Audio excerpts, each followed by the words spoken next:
Welcome to History Teller YT, where the past comes alive and teaches us about today. In this series, we're diving deep into one of the darkest yet most transformative chapters in human history, the Great Depression of 1929 to 1941. This was not just an economic collapse. It was a crisis that reshaped families, governments, and the very idea of democracy. We'll journey from the Wall Street crash that shook the world to the endless dust storms of the Dust Bowl. We'll walk with the jobless and breadlines, hear the voices of striking workers demanding dignity, and see how Franklin D. Roosevelt's bold New Deal gave hope to a nation drowning in despair. We'll explore how women, children, African Americans, and immigrants endured these years, how art, music, and radio carried people through, and how political battles between critics and supporters forged new visions of society. Beyond America, we'll witness how the Depression fueled the rise of dictators like Hitler, Mussolini, and militarists in Japan, setting the stage for World War II. This is more than just history. It's a story of human endurance, of loss and resilience, of how nations can crumble yet rebuild stronger. By the end, you'll see not only how the Great Depression ended, but why its lessons are more urgent than ever for the crises we face today. Stay with me, because this is not just about the past.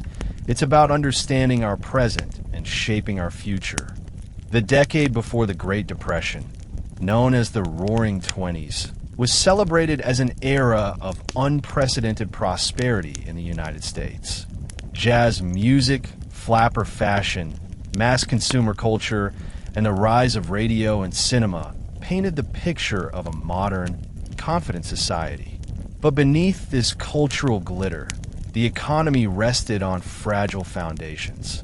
After World War I, the United States emerged as the world's leading industrial power. Factories produced automobiles, radios, refrigerators, and countless consumer goods at levels never seen before. Henry Ford's assembly line techniques reduced production costs, making cars affordable for millions of Americans. Cities grew rapidly, and suburban development followed the spread of automobiles and paved highways. For the first time, many ordinary families could purchase goods on credit, paying in small monthly installments rather than upfront. To the average observer, it seemed like prosperity had no limits. Yet, this prosperity was unevenly distributed. Farmers, who had supplied food to war-torn Europe during the 1910s, now faced collapsing crop prices in the 1920s. They produced more wheat, corn, and cotton than the market could absorb, but prices continued to fall. Sharecroppers, tenant farmers, and agricultural laborers in the South, especially African Americans, suffered deeply. Rural poverty contrasted sharply with urban luxury, foreshadowing the economic instability ahead. Meanwhile, the stock market became a playground for speculation. With little regulation, ordinary Americans could buy stocks on margin, borrowing money from brokers with only a small down payment. The assumption was simple: prices would always rise. This dangerous confidence, coupled with overproduction in industry and agriculture, laid the foundation for economic disaster. By the late 1920s, Wall Street was not just a financial hub. It became a cultural icon representing the American dream of quick wealth. Newspapers and radio stations celebrated the stories of small investors turning modest savings into fortunes. This enthusiasm fueled what historians call the speculative bubble. Between 1924 and 1929, stock prices quadrupled, far outpacing the growth of real industrial output. People from all walks of life, teachers, taxi drivers, small shopkeepers, were drawn into the frenzy. Brokerage firms encouraged this mass participation by offering easy credit. One could buy $10,000 worth of stock with just $1,000 down, borrowing the rest. The idea was that when the stock rose, You could sell, repay the loan, and pocket a handsome profit. But the opposite was also true. If prices fell, investors owed more than they could repay. Financial institutions, too, were dangerously entangled. Banks invested heavily in the stock market and encouraged clients to do the same. Unlike today, there were few safeguards. No Federal Deposit Insurance Corporation, FDIC, no Securities and Exchange Commission, SEC, and no clear separation between commercial banking and investment speculation. The financial system was a house of cards, vulnerable to collapse. For the wealthy elite, speculation was a game of numbers. But for millions of middle-class Americans, it was a desperate gamble to escape the uncertainties of stagnant wages and farm debts.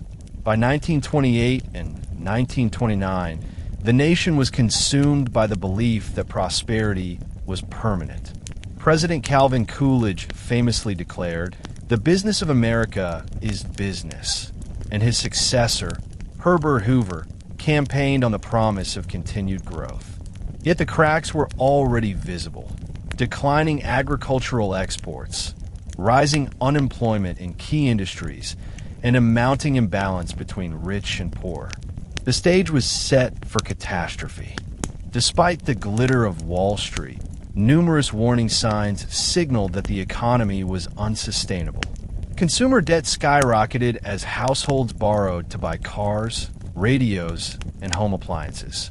Factory warehouses filled with unsold goods, but companies continued to expand production, believing demand would return.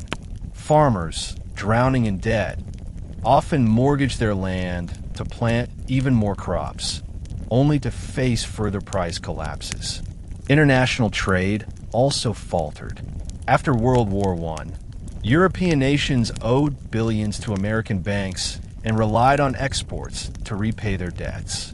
But tariffs, such as the Ford-Niemeyer tariff of 1922, limited European access to U.S. markets.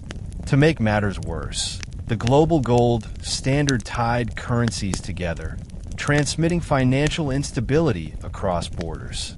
By 1928, Britain, Germany, and France all struggled with debt, inflation, or unemployment, and the American economy was their lifeline. When that lifeline faltered, the world would follow.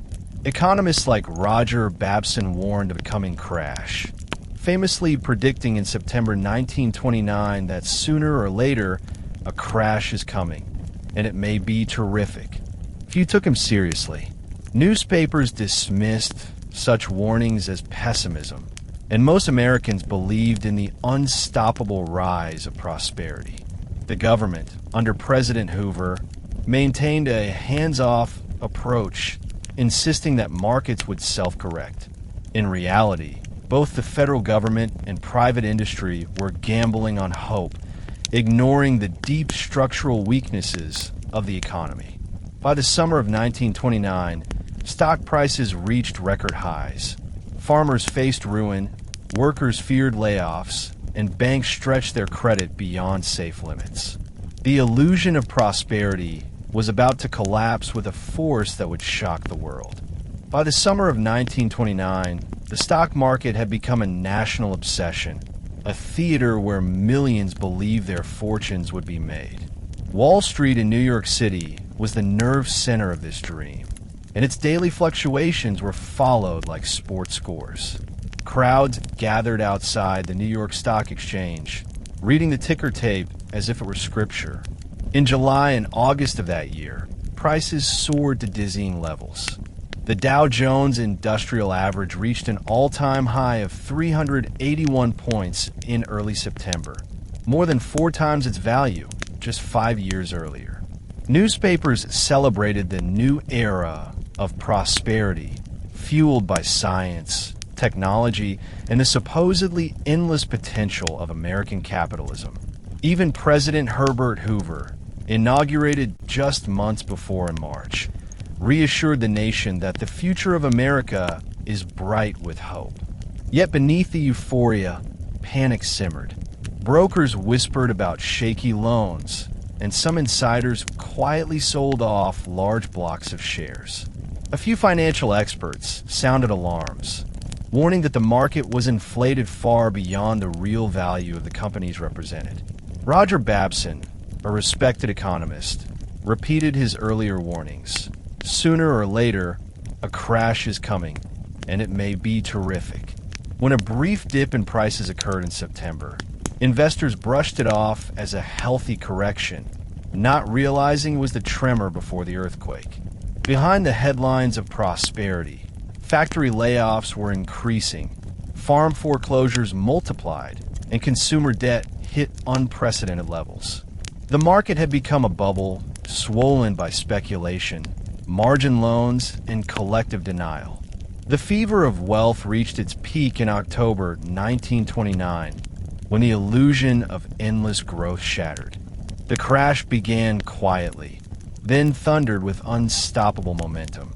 On the morning of Thursday, October 24th, 1929, later remembered as Black Thursday, the first tremors hit Wall Street. A massive wave of selling swept through the exchange as investors rushed to liquidate their holdings. Panic spread when prices plummeted faster than brokers could record them. More than 12.8 million shares changed hands that day, an unprecedented volume. The ticker tape machines, designed for normal trading, lagged behind by hours, leaving investors uncertain of the true extent of their losses. On the floor of the exchange, pandemonium reigned. Traders shouted, papers littered the ground, telephones rang endlessly, and some brokers fainted under the strain. Outside, crowds of ordinary citizens gathered, desperate for news of their savings. Banks and brokerage firms scrambled to halt the disaster. A group of leading financiers, including Richard Whitney of the New York Stock Exchange, attempted to restore confidence by pooling millions of dollars to purchase blue-chip stocks at inflated prices. For a brief moment, their intervention seemed to calm the storm, and prices steadied. Newspapers the following day proclaimed that the crisis had passed, but the relief was short-lived. The underlying problem, an economy saturated with debt, overproduction, and speculation, was far too severe to be fixed by symbolic gestures. The panic of Black Thursday revealed just how fragile the financial system had become. By the weekend, nervousness spread beyond Wall Street to small towns and rural communities. Rumors circulated about failing banks, and many ordinary Americans, though not stockholders themselves, began to worry about their life savings. The crash was no longer confined to the wealthy. It was becoming a national trauma. If Black Thursday was a warning shot, Black Tuesday, October 29th, delivered the fatal blow. On that single day, more than 16 million shares were traded in an atmosphere of blind panic. Investors who had borrowed heavily to buy stocks on margin were wiped out as prices collapsed. Shares in major companies, once symbols of invincibility, lost their value within hours. General Electric, U.S. Steel, and countless others plummeted. By the end of the day, the stock market had lost an estimated $14 billion, an astronomical sum in 1929. Families who had believed they were on the road to security were now ruined. The stories were heartbreaking. Small investors forced to sell homes, college funds erased, retirements destroyed. Though the popular image of the crash includes tales of bankers leaping from windows, historians have found little evidence of mass suicides in those first days. The deeper truth was even bleaker. Millions of Americans faced not instant death, but years of economic struggle. Banks, overextended from their own speculative investments, began to fail. By November, more than 700 banks had collapsed. Businesses shuttered, unemployment rose, and consumer confidence evaporated. President Hoover initially tried to reassure the nation, declaring that the fundamental business of the country is on a sound basis. But this optimism rang hollow as breadlines lengthened and factories closed. The crash was not merely a financial correction. It was the trigger of a global economic catastrophe. Other nations, tied to American loans and trade, soon spiraled downward as well. The world had entered an unprecedented depression, one that would last more than a decade and reshape politics, society, and human lives across every continent. In the aftermath of the 1929 stock market crash, the United States entered a period of collective shock. What had once seemed like a land of endless prosperity now appeared fragile and uncertain. The crash had destroyed not only billions of dollars in paper wealth, but also the confidence of the American people in their financial institutions. Banks were particularly vulnerable because there was no federal insurance for deposits. Once rumors of insolvency began, panic spread like wildfire. People rushed to withdraw their savings, creating long, desperate lines outside banks. This phenomenon, known as a bank run, quickly became a common sight in towns and cities across the country. Even healthy banks, overwhelmed by sudden withdrawals, collapsed under the strain. By 1930 alone, over 1,300 banks had failed, wiping out the life savings of countless families. The psychological toll was immense. Money, once trusted, now felt impermanent, and security seemed unattainable. The collapse of banks also crippled businesses as credit evaporated. Factories could no longer borrow money to maintain payroll or purchase raw materials. Merchants, unable to secure loans, cut back on stock and laid off employees. The downward spiral intensified as job losses reduced consumer demand, which in turn forced more businesses to close. The country was caught in a vicious cycle of contraction, with no safety net to cushion the fall. Unlike today's government programs, the early 1930s had no large-scale unemployment insurance or welfare system. For millions of families, the crash marked not only financial ruin, but the beginning of a daily struggle for survival. What stunned many was the speed of the collapse. In just months, the wealth and optimism of the roaring 20s dissolved into fear, despair, and hunger. America had never experienced such a sudden and severe reversal of fortune, and its people were unprepared for the hardships ahead. As the economic crisis deepened in 1930 and 1931, the most visible sign of distress was the rise of breadlines. In major cities like New York, Chicago, and Detroit, unemployed men and women stood in long rows waiting for a simple meal of bread, soup, or coffee provided by charities and churches. The sight of respectable, formerly middle-class families reduced to begging for food shocked the nation. It revealed the fragility of the so-called American dream, where hard work was supposed to guarantee success. Unemployment soared from 1.5 million in 1929 to more than 8 million by the end of 1931. Entire industries collapsed. In Detroit, the automobile industry, once the pride of American industry, ground to a halt. Steel plants in Pittsburgh, textile mills in New England, and coal mines in West Virginia all shed workers by the thousands. For those who kept their jobs, wages fell dramatically and hours were cut. Rural communities fared no better. Farmers, already struggling with low crop prices throughout the 1920s, now faced outright ruin. Many could not pay their mortgages or buy seed for the next planting season. Foreclosures spread like wildfire, with banks seizing farms and equipment.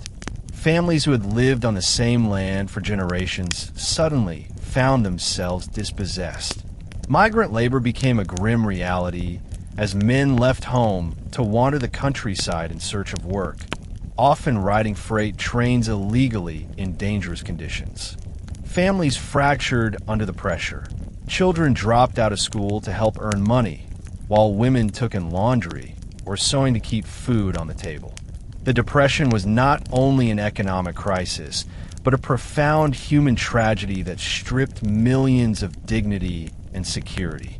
The rise of breadlines, Hoovervilles, and visible homelessness turned the abstract problem of financial collapse into a daily, painful reality that no American could ignore. In the early years of the Depression, the federal government, led by President Herbert Hoover, seemed paralyzed. Hoover was a man of remarkable personal achievement, an engineer, humanitarian, and administrator who had once organized food relief for millions in war-torn Europe. Yet, as president, he clung to the philosophy of rugged individualism, believing that government intervention would undermine the spirit of self-reliance that defined the nation. Instead of direct federal aid, Hoover called on private charities, local governments, and voluntary organizations to provide relief. He urged businesses not to cut wages and asked communities to take care of their own unemployed. These appeals, however well-intentioned, proved utterly inadequate in the face of mass unemployment and widespread hunger. Hoover did attempt some measures. He encouraged public works projects, such as the construction of dams and highways, to create jobs. The most famous of these was the massive Boulder Dam, later renamed Hoover Dam, begun in 1931.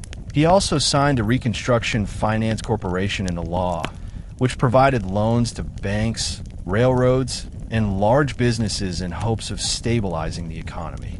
But critics argued that Hoover's policies favored big corporations while ignoring the plight of ordinary citizens. His refusal to provide direct relief to families earned him the reputation of being cold and indifferent. As conditions worsened, the president's popularity plummeted. Protest movements spread, including marches by unemployed veterans demanding early payment of their service bonuses. By 1931, many Americans had lost faith in Hoover and began to look for alternative leadership. The nation stood at a crossroads, mired in despair, with no clear solution in sight. The paralysis of leadership during these crucial years ensured that the Great Depression would deepen further, paving the way for the sweeping changes to come. While Wall Street's crash shattered financial confidence, rural America faced a catastrophe of a different kind, the Dust Bowl. This environmental disaster struck during the early 1930s, compounding the misery of farmers already suffering from collapsing crop prices and heavy debts.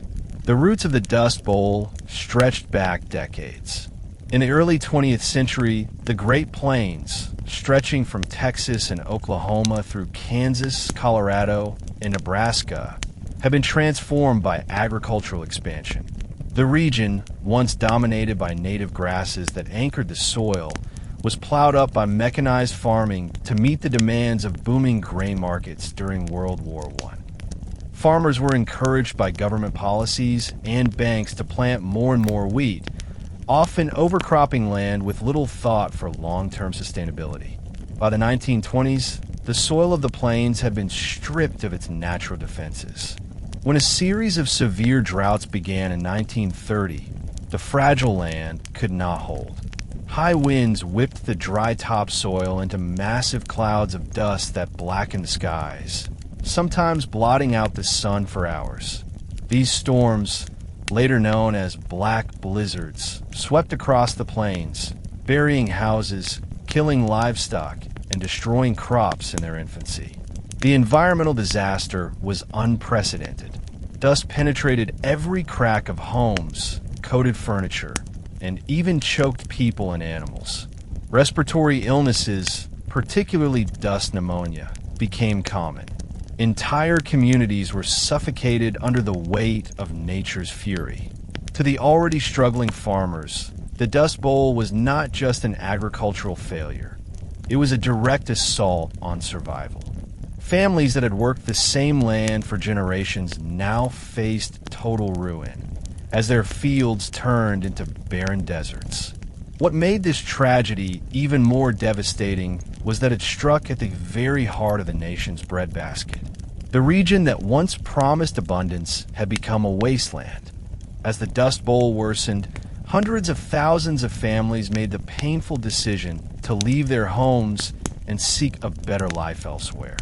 Between 1930 and 1940, an estimated 2.5 million people abandoned the Plain States, making it one of the largest internal migrations in American history. The majority of these migrants came from Oklahoma, Texas, Arkansas, and Missouri, earning them the nickname Okies, though it was often used as a derogatory term regardless of actual state of origin. Families piled their belongings onto battered trucks and cars, traveling westward along Route 66 toward California, which was seen as a land of opportunity. In reality, California offered little relief. The influx of migrants overwhelmed local economies, leading to fierce competition for low-paying agricultural jobs. Many found work as seasonal laborers, picking cotton, fruit, or vegetables for meager wages under harsh conditions. Migrant camps sprang up across California's valleys, often little more than shanty towns with no sanitation or running water. These camps became breeding grounds for disease, malnutrition, and despair. The plight of the migrants captured national attention, particularly through journalism and literature. John Steinbeck's novel The Grapes of Wrath immortalized the struggles of the Joad family, fictional representatives of countless real families forced into poverty and humiliation. Steinbeck described in haunting detail the indignities migrants suffered: harassment by locals, exploitation by employers, and rejection by a society unwilling to absorb them. Yet despite these hardships, many migrants clung to hope, believing that perseverance and faith might eventually restore dignity. The story of the Okies became a symbol of resilience amid despair, but it also revealed the profound inequalities of Depression-era America. The Dust Bowl migrants were not lazy or irresponsible. They were victims of economic collapse and ecological disaster, forced to abandon their heritage in search of survival. The Dust Bowl was more than an ecological and economic disaster. It was a cultural trauma that reshaped the American imagination. Rural communities, once held up as the moral backbone of the nation, were devastated. Families who had believed in the sanctity of hard work and land ownership now found themselves dispossessed. This collapse eroded not just livelihoods, but entire ways of life. The traditional image of the self-sufficient farmer, celebrated in American folklore and politics, gave way to a new reality. Dependency on government aid, migration to urban centers, and the breakdown of small-town stability. Social institutions strained under the pressure. Schools closed as tax revenues dried up, and churches struggled to care for impoverished congregations. Communities that had once been tight-knit fractured as neighbors departed or turned against one another in desperation. The psychological toll was immense. Depression, hopelessness, and a sense of betrayal by both nature and government spread across the plains. Yet, the Dust Bowl also sparked new forms of cultural expression. Folk songs, oral histories, and photography documented the suffering. Government-sponsored photographers like Dorothea Lange captured haunting images of migrant mothers and children, their faces etched with exhaustion and despair. These photographs became iconic representations of the Depression era, searing into the national consciousness the human cost of economic and environmental collapse. At the same time, grassroots activism emerged. Tenant farmers and laborers began to organize, demanding fair treatment and relief. The Dust Bowl forced Americans to confront the limits of the old myth of boundless prosperity. It revealed that unchecked exploitation of land and people could lead to catastrophe. The crisis of rural America became inseparable from the broader Great Depression, showing that poverty was not confined to cities or financial markets, but extended deep into the soil itself. In this way, the Dust Bowl stood as both a tragedy and a warning, a lesson in the consequences of hubris and neglect. Though the Great Depression began in the United States with the stock market crash of 1929, its effects were not confined to American borders. The world economy of the early 20th century was deeply interconnected, largely because of the aftermath of World War I. Many European nations were indebted to American banks, relying on U.S. loans and investments to stabilize their fragile post-war economies. When Wall Street collapsed, the flow of capital overseas dried up almost overnight. Without American loans, countries such as Germany and Austria found themselves unable to repay their war reparations and internal debts. This set off a chain reaction of defaults and banking crises across Europe. International trade plummeted as nations scrambled to protect their economies. One of the most destructive policies came in the form of tariffs. In 1930, the United States passed the Smoot-Hawley Tariff Act, raising duties on thousands of imported goods to protect American industries. Instead of reviving domestic production, this measure provoked retaliation. Canada, France, Britain, and dozens of other countries imposed their own tariffs in response, leading to a collapse in global trade. World exports fell by nearly two-thirds between 1929 and 1934, devastating industrial economies and colonial markets alike. For countries dependent on agricultural or raw material exports, such as Argentina with beef and wheat, or Brazil with coffee, the decline in global demand was catastrophic. Prices for these commodities collapsed, impoverishing farmers and rural communities worldwide. The Depression revealed the vulnerability of an international system built on fragile debts, protectionist policies, and over-reliance on American credit. By the early 1930s, the shockwaves from Wall Street had become a global earthquake, shattering livelihoods across continents and demonstrating that no nation was immune to the ripple effects of financial collapse. Europe, still reeling from the devastation of World War I, was particularly vulnerable to the Depression. Germany, burdened by heavy reparations imposed by the Treaty of Versailles, had relied on American loans through the Dawes Plan, 1924, and the Young Plan, 1929, to keep its economy afloat. When U.S. banks recalled these loans after the crash, Germany's financial system collapsed.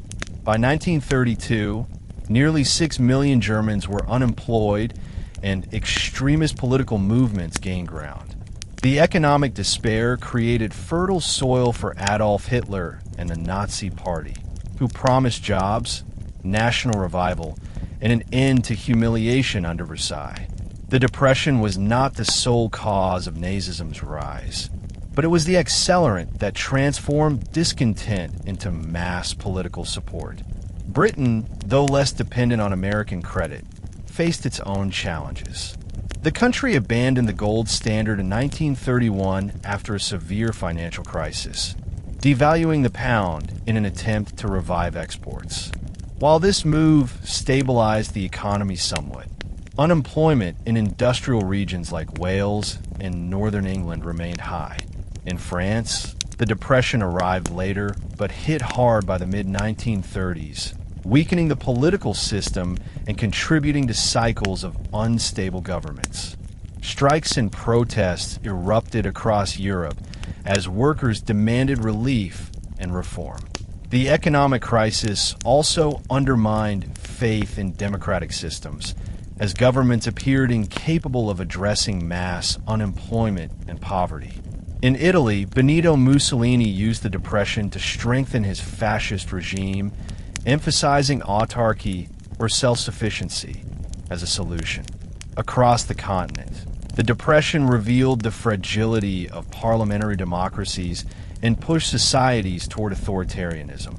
The connection between economic collapse and political radicalization was one of the most profound consequences of the 1930s. The failure of European governments to manage the Depression effectively created conditions that would eventually lead to World War II. The Great Depression's reach extended far beyond Europe and North America, deeply affecting Asia, Africa, and Latin America. In colonial economies across Africa and Asia, the Depression devastated traditional systems of trade.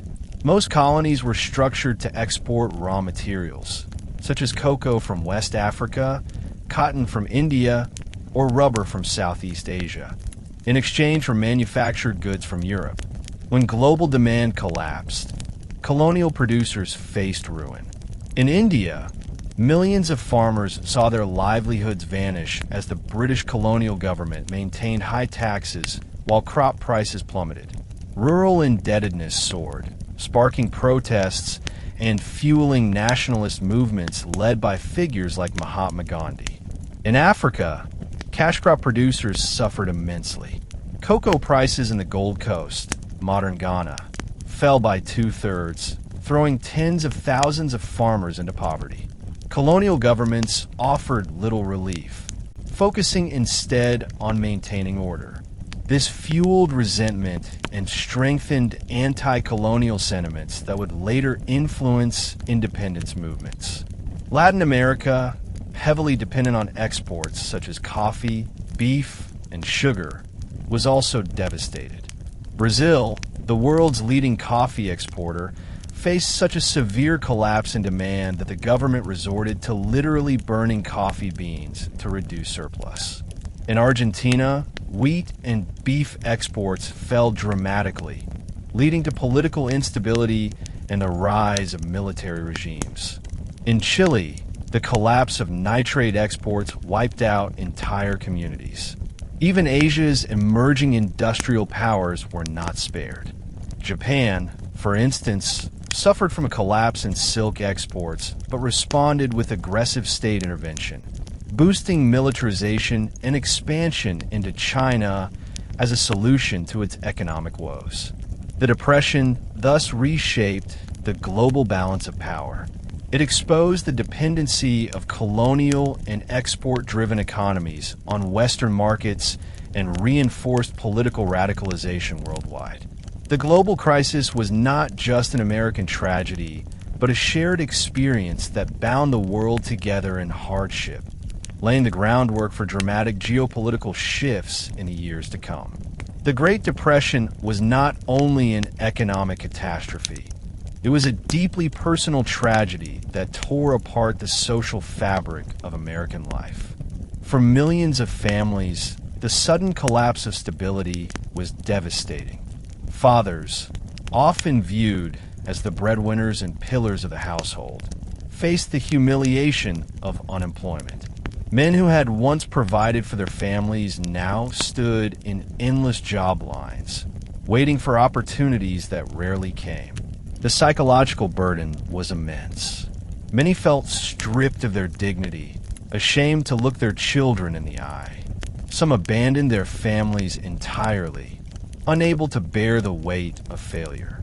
For women, the Depression was a double-edged sword. On the one hand, many took on additional responsibilities, working as seamstresses, housekeepers, or clerks to keep food on the table. On the other hand, women who entered the workforce often faced resentment, accused of taking jobs from unemployed men.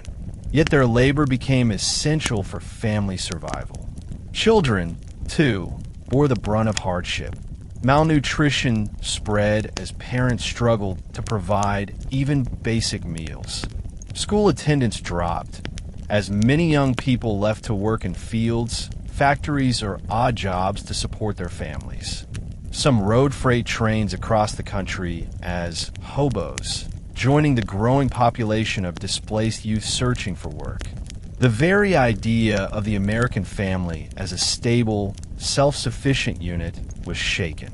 Divorce rates actually fell, not because marriages were stronger, but because couples simply could not afford the legal costs of separation. Birth rates dropped as families postponed having children during such uncertain times. The Depression carved deep scars into family life, eroding the sense of security and unity that many had once taken for granted. In countless households, survival replaced comfort as the central goal, and the trauma of these years would echo through generations. Across America, communities tried to cope with the overwhelming hardships of the Depression, but the scale of suffering often exceeded their capacity to respond. One of the most visible symbols of the era was the rise of Hoovervilles, makeshift shanty towns named derisively after President Herbert Hoover, whom many blame for the crisis. These settlements sprang up on the outskirts of cities, built from scrap wood, cardboard, and tin. Families who had lost their homes lived in these desperate conditions, enduring freezing winters and sweltering summers with little shelter. Disease spread easily, and sanitation was almost non-existent. Despite their misery, Hoovervilles often became strange symbols of resilience, where people banded together to share food, clothing, and meager resources. At the same time, urban centers witnessed the rise of breadlines and soup kitchens. Churches, charities, and local organizations distributed basic meals to the unemployed. Long lines of men, dressed in worn coats and hats, waiting silently for a bowl of soup became one of the most haunting images of the era. The presence of so many hungry Americans in the heart of wealthy cities like New York and Chicago forced the nation to confront the human reality of economic collapse. Crime also increased in many communities, though not always in the expected ways. Petty thefts, such as stealing bread or coal, rose as families tried to survive. Yet, surprisingly, violent crime did not skyrocket. Instead, many Americans clung to communal bonds, helping neighbors where possible. Mutual aid societies, often organized along ethnic or religious lines, played a crucial role in sustaining communities. For example, African American churches not only provided spiritual comfort, but also became centers of food distribution and advocacy. Despite these efforts, the sheer magnitude of the crisis meant that millions continued to suffer. Community spirit offered moments of relief, but it could not substitute for the absence of systemic solutions. The Depression revealed both the strengths and the limits of local solidarity in the face of national disaster. Amid the despair, Americans demonstrated remarkable resilience and creativity in coping with the hardships of the Depression. Families developed ingenious strategies to stretch limited resources. Women recycled flour sacks into clothing, sewed quilts from scraps, and invented recipes that made small amounts of food feed entire households. People grew victory gardens in vacant lots or backyards, producing vegetables to supplement meager diets. Bartering reemerged as a survival tactic. Farmers traded eggs for cloth, mechanics exchanged labor for food, and neighbors shared tools to repair broken equipment. Even entertainment adapted to the age of scarcity. With little money for luxuries, families found joy in inexpensive activities. Radio became a lifeline, providing free access to music, drama, and news. Popular programs like Amos and Andy or Roosevelt's later Fireside chats offered both distraction and connection in dark times. Movies, too, provided an escape. Despite poverty, millions scraped together nickels to watch glamorous Hollywood films that promised laughter, romance, and a temporary reprieve from reality. Sports became another source of collective hope, as legendary athletes like Babe Ruth in baseball and Joe Louis in boxing captured the public's imagination. Religious faith also played a central role in sustaining morale. Churches reported rising attendance as people sought comfort, meaning, and hope in spiritual teachings. Revival movements spread, emphasizing perseverance and community. At the same time, social activism grew. Labor unions organized strikes, demanding fair wages and job security, while grassroots political movements called for systemic reforms. For African Americans who faced not only economic hardship, but also entrenched racism, organizations like the NAACP pushed for civil rights amid the Depression's challenges. The creativity, resilience, and activism of ordinary people demonstrated that even in the darkest times, hope could survive.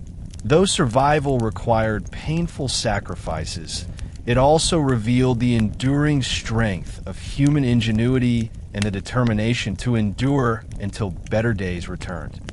Herbert Hoover, the 31st President of the United States, entered office in March 1929 as a man celebrated for his humanitarian record. A self-made millionaire and engineer, Hoover had earned fame for organizing food relief in Europe during and after World War I. Many Americans believed he was the right leader to guide the nation into continued prosperity. Yet when the Great Depression struck, Hoover's deepest convictions became obstacles rather than strengths. He believed profoundly in rugged individualism, the idea that Americans, through hard work and self-reliance, could overcome adversity without heavy-handed government assistance. This philosophy shaped every response he made to the Depression. Hoover feared that direct federal relief to individuals would weaken the moral fiber of the nation, creating dependency and undermining traditional values. Instead, he urged private charities, churches, and local governments to handle relief efforts. He called upon business leaders to voluntarily maintain wages and employment levels, appealing to their sense of patriotism. While well-intentioned, these measures proved woefully inadequate against the vast scale of the crisis. Factories, facing plummeting demand, could not maintain payrolls. Local charities quickly ran out of resources as unemployment spread. Hoover's reluctance to expand federal power left millions without aid, and his philosophy increasingly appeared out of touch with reality. Even when he introduced measures such as the Reconstruction Finance Corporation, which lent money to banks and large businesses, critics accused him of rescuing the wealthy while ignoring the starving poor. To many Americans, Hoover came to symbolize indifference, even cruelty. His name became linked with suffering. Hoovervilles for shanty towns, Hoover blankets for newspapers used as bedding, and Hoover flags for empty pockets turned inside out. What had once been his proud philosophy of self-reliance now stood condemned as stubborn blindness. The president who had been admired as a compassionate problem solver became reviled as a symbol of failure. By 1932, public anger reached its boiling point, and one of the most dramatic confrontations of Hoover's presidency unfolded in Washington, D.C. This was the story of the Bonus Army, a protest movement made up of World War I veterans demanding early payment of bonuses promised to them for their wartime service. Under 1924 law, veterans were scheduled to receive these payments in 1945, but with unemployment soaring and families starving, thousands demanded the money immediately. In the spring and summer of 1932, more than 20,000 veterans and their families descended upon the Capitol, camping in makeshift shelters along the Anacostia River. They built a sprawling community complete with kitchens, sanitation systems, and organized patrols. The Bonus Army embodied both desperation and dignity. Men who had once served their country now begged it for relief. Initially, their presence attracted sympathy from the public, but Congress refused to authorize early payments and tensions rose. When some veterans refused to leave, Hoover ordered the police to clear them out. The confrontation turned violent, resulting in injuries and even deaths. Public outrage soared. Matters worsened when Hoover called in the U.S. Army, led by General Douglas MacArthur, with tanks, cavalry, and infantry. The soldiers used tear gas and bayonets to drive out the veterans, setting fire to their encampments. The images of war heroes being attacked by their own government shocked the nation. For many, this was the final straw in Hoover's presidency. It cemented the perception that he was not only indifferent to the suffering of ordinary citizens, but actively hostile to them. The Bonus Army episode became a powerful symbol of the government's failure to address human need, and it guaranteed that Hoover's chances for re-election in November 1932 were effectively destroyed. By late 1932, America was a nation in despair and anger, and the legitimacy of Hoover's administration was shattered. Unemployment had soared to nearly 25%. Thousands of banks had failed, and millions of Americans had lost their savings. Breadlines stretched for blocks. Farmers faced foreclosures, and once proud middle-class families now begged for food or lived in shantytowns. The president's cautious optimism, expressed in statements like, "The worst is behind us," rang hollow to those who saw only misery around them. Public perception hardened. Hoover was seen as a man of privilege who could not understand the suffering of ordinary citizens. His reliance on voluntarism and indirect aid looked increasingly like denial. Meanwhile, new voices began to rise in opposition. Critics on the left demanded bold government action to create jobs and provide relief, while voices on the right warned of social unrest and even revolution if conditions did not improve. Across the political spectrum, people agreed on one thing: Hoover had failed. The 1932 presidential election became a referendum not just on Hoover, but on the very direction of the nation. Franklin Delano Roosevelt, governor of New York, offered Americans a vision of hope, promising a new deal for the forgotten man. His message of experimentation and action contrasted sharply with Hoover's philosophy of restraint. As the election approached, Hoover found himself heckled at rallies, pelted with rotten vegetables, and drowned out by chants of "We want Roosevelt." The political paralysis of Hoover's administration ensured that when voters went to the polls, they delivered a landslide defeat. Hoover's America had become a symbol of despair, and the people were ready for change. The torch was about to pass to a new leader who would redefine the role of government in American life. The presidential election of 1932 marked a turning point in American history. After years of paralysis under Hoover, the people sought a leader who could restore faith in the nation's future. Franklin Delano Roosevelt, the Democratic governor of New York, emerged as that figure. Charismatic, confident, and pragmatic, Roosevelt campaigned on a simple yet powerful promise: a new deal for the American people. His message resonated with millions who felt abandoned and betrayed by the federal government. Roosevelt did not outline a detailed program during the campaign, but his tone of optimism contrasted sharply with Hoover's grim insistence that recovery was just around the corner.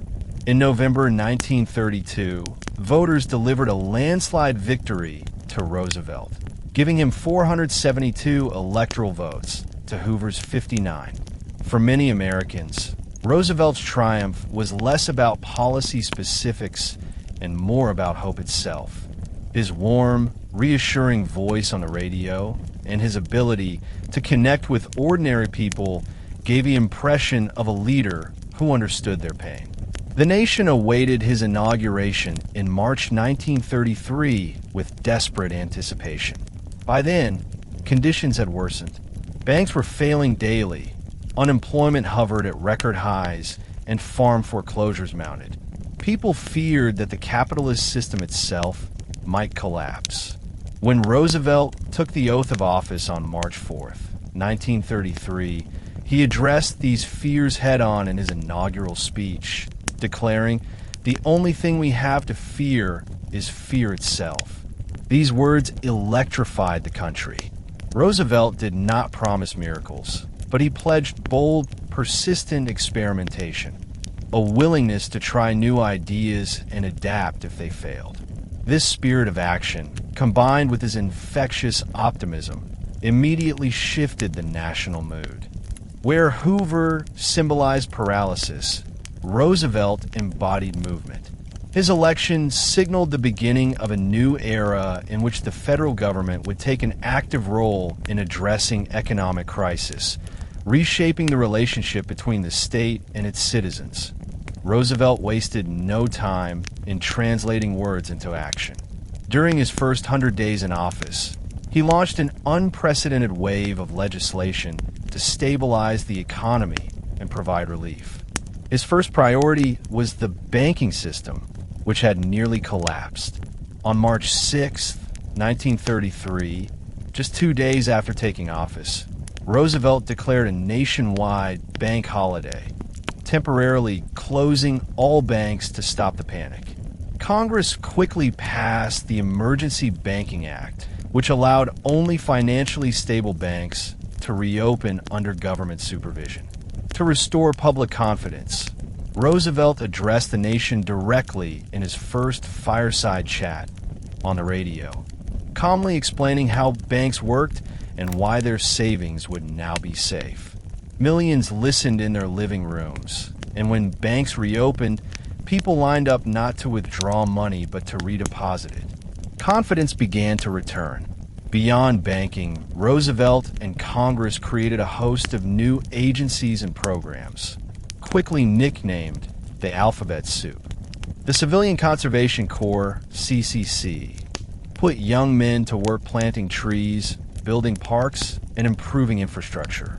The Federal Emergency Relief Administration, FERA, provided direct aid to the unemployed. The Agricultural Adjustment Administration, AAA, sought to stabilize farm prices by paying farmers to reduce production, tackling the crisis of overproduction that had plagued agriculture for years.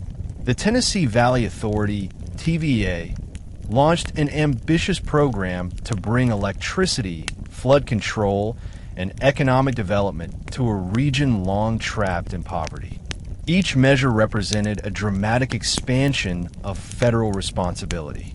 For the first time, Washington took direct action to shape markets, provide jobs, and guarantee a minimum level of security for citizens. The first 100 days created a sense of momentum and possibility. While not all programs succeeded, the flurry of activity reassured Americans that their government was no longer idle. Roosevelt had shifted the nation from despair to action, laying the foundation for a new social contract. One of Roosevelt's greatest achievements was not merely policy, but communication. At a time when fear dominated everyday life, he forged a new relationship between government and the people through his fireside chats. These were informal radio addresses delivered from the White House, in which Roosevelt spoke directly to ordinary Americans in plain, reassuring language. He explained complex policies in terms that farmers, workers, and homemakers could understand. More importantly, he conveyed empathy. Listeners felt as though the president was sitting in their living room, sharing their worries and offering comfort. This style of leadership transformed the presidency. No longer was the president a distant figure in Washington. Roosevelt became a familiar voice of reassurance. The fireside chats encouraged people to believe that they were not alone in their struggles, that the government was working alongside them. This intimacy built immense trust, even when policies faltered. Roosevelt's ability to connect emotionally with the public was a crucial weapon in combating despair. Beyond words, Roosevelt's New Deal represented a philosophical shift. For the first time in American history, the federal government assumed responsibility for the welfare of its citizens on a massive scale. Relief programs, work projects, and farm supports redefined what Americans could expect from Washington. While critics accused Roosevelt of socialism or government overreach, most citizens welcomed the change. They had endured years of inaction and now saw a government willing to intervene on their behalf. The New Deal did not end the Depression overnight, but it gave people something equally vital: hope. Roosevelt restored faith in democracy at a time when many nations around the world were turning to dictatorship. By combining practical reforms with inspirational leadership, he offered a lifeline to a desperate nation and began to reshape American society in ways that would endure long after the crisis passed. At the heart of the New Deal was the principle of relief, direct and immediate assistance to those suffering the worst effects of the Depression. By 1933, 1 in 4 Americans was unemployed, millions had lost homes or farms, and hunger haunted cities and rural towns alike. Roosevelt knew that no long-term recovery was possible unless the federal government first addressed this human crisis. Programs like the Federal Emergency Relief Administration, FERA, distributed hundreds of millions of dollars directly to states and local governments to fund soup kitchens, shelters, and emergency jobs. While earlier presidents had resisted handouts, Roosevelt rejected the stigma. He argued that relief was not charity, but a basic responsibility of government to its people. Another crucial program was the Civilian Conservation Corps, CCC.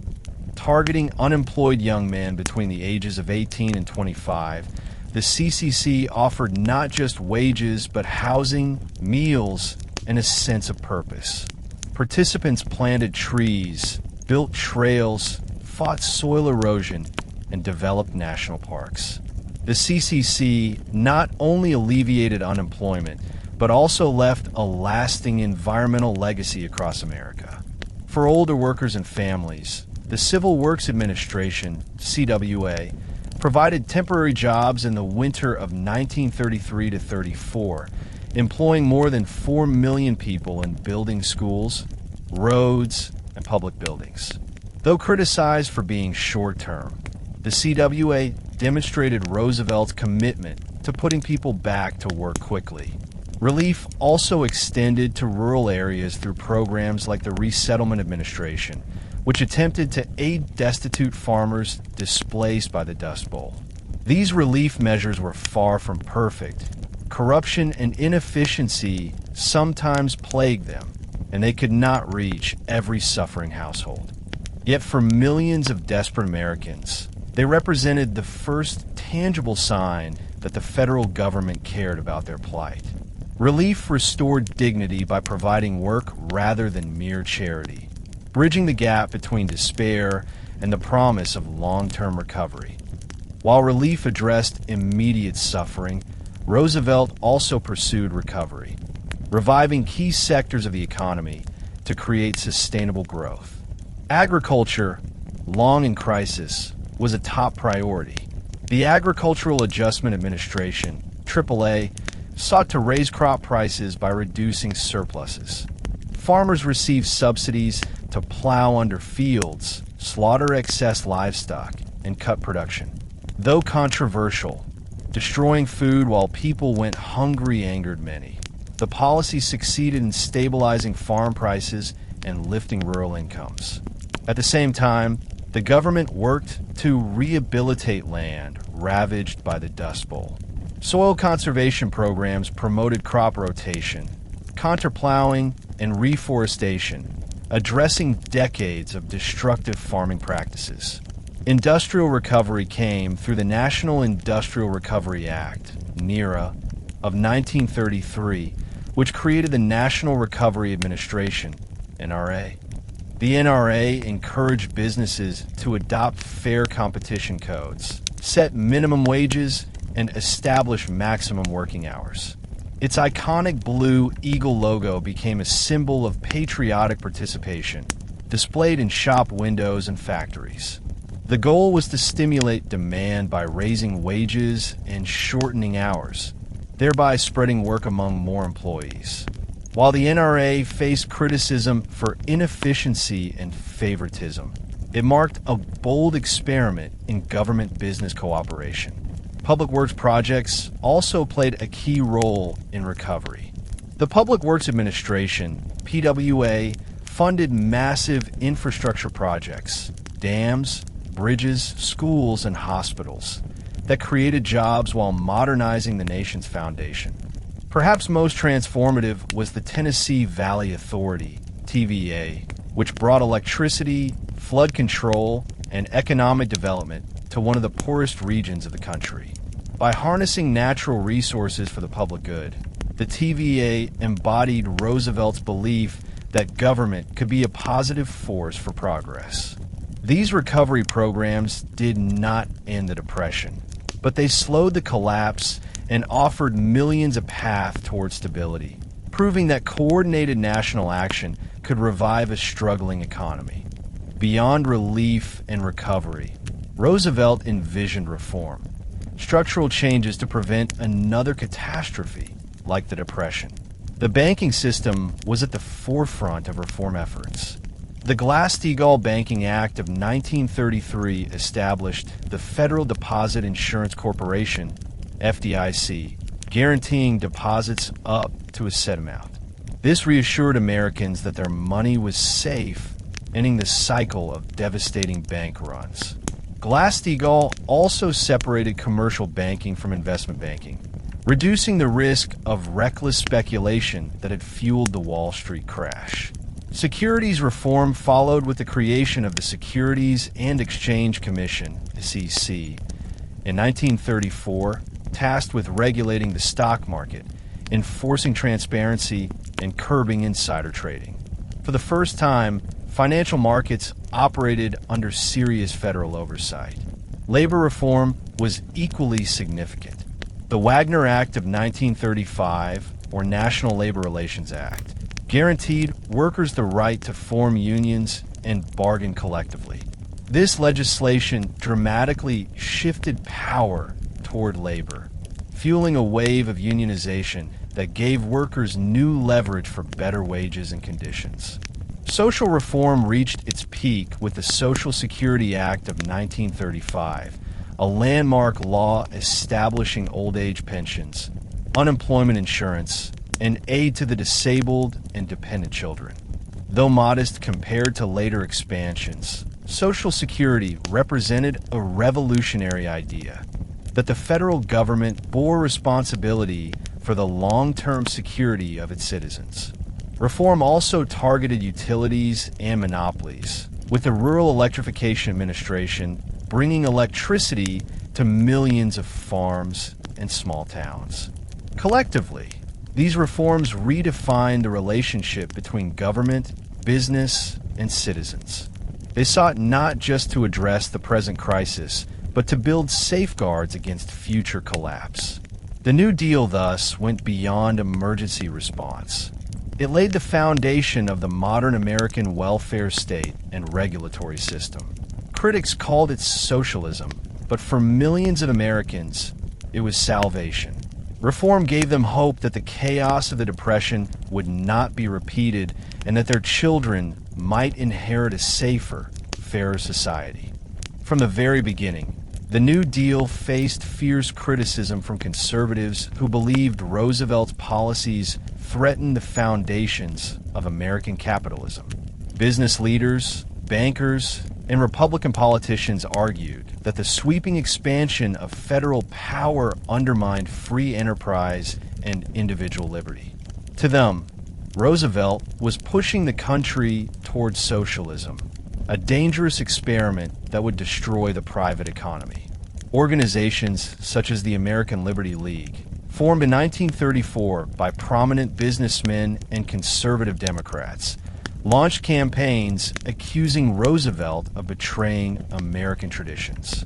Newspapers and editorials echoed these fears, portraying New Deal agencies like the NRA and AAA as authoritarian, even comparing them to the centralized economic controls of European fascist or communist regimes. Wealthy industrialists resented new labor protections that strengthened unions, fearing strikes and rising wages would undermine profits. They also despised high taxes on corporations and the wealthy, particularly Roosevelt's Revenue Act of 1935, which critics dubbed the Soak the Rich tax. Some went further, claiming Roosevelt was deliberately concentrating power to establish a dictatorship. Even the Supreme Court initially sided with conservative opposition, striking down major New Deal programs such as the NRA and AAA as unconstitutional in 1935 and 1936. Yet these conservative criticisms, though influential in elite circles, often failed to resonate with ordinary Americans who were experiencing the tangible benefits of relief and recovery programs. Still, conservative opposition highlighted the deep tension between government intervention and free enterprise, a debate that would continue to shape American politics for decades.